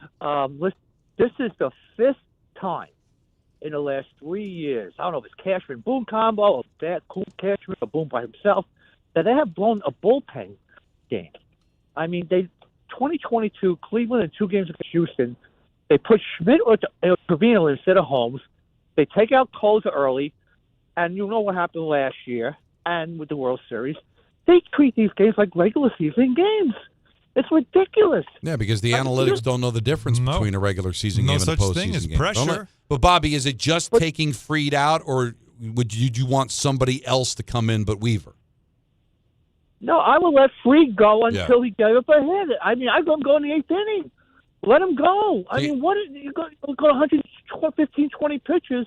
He threw 111. He threw more pitches in 5 regular season games than he did last night. Does that make any sense? Well, because, again, it doesn't make sense, Bobby. We're all with you. But if Weaver retires the batters, then this is not a conversation. So let's not take the players off the hook, all right? They're not robots, all right? So they're in there to do a job. And if Weaver does the job, then did Boone screw up? No. Now, he screwed up because Weaver couldn't get it out, and they gives up the lead. I'm not blaming Boone. Right. It's the organization. Fried's history in the playoffs is he doesn't go beyond. This is a lot of pitches for him, and he never goes that deep in the playoffs. I don't love that. I would have loved to have seen if he's saying like I'm matching Crochet. I'm going pitch for pitch with this dude. He's not out pitching me. Like that's kind of what you wanted to see. I didn't see it. Okay, fine. But then you go in the post game acting like I could have pitched another inning. Oh yeah, whatever. Get on him for that. Like, come on, dude. You all right? You can get on him for that. Is that a Carlin? No, that was borderline Carlin. That was borderline. We almost Carlin. lost him. That was close.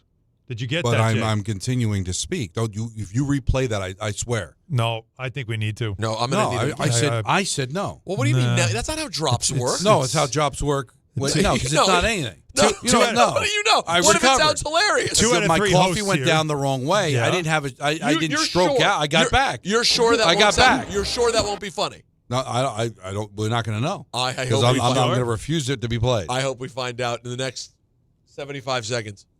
What if it's great, Don? You fight greatness? It's not going to be great. I have some. But you're never going to know. It was because it sounded guttural. It felt great. And by that I mean I worried when I heard it. I went, "Is he all right over there?" Especially when he turned. Yeah. But why can't I was trying not to be heard. But I couldn't get to the microphone in time. But when is it okay to just say, how about these players just do a better job? How about just doing your job? Oh, we're not allowed to do that, but I agree with you. That's not a thing. But you want to get on Fried for not demanding the ball or whatever, but how about just Weaver get a couple of outs? Well, there were a couple of 250, 260 hitters. He has not been good. No. So, But he's there, and everybody's expected to be a part of it, so it's frustrating. But you'll feel a lot better with a win, and you'll be in the I think they'd be in the catbird seat if they win tonight. I've got the anxiety of somebody who will probably be standing watching this game. No, I can see that. Like, I will not really be able to sit down. Last night, game ended, and it's like, I love Jack Curry. I am not watching the postgame because of a loss, but obviously if they lose tonight, you got to watch it for the postmortem. Yankees, Red Sox coming up next. We'll talk to you again tomorrow at 3 right here on ESPN New York. You know so much about who you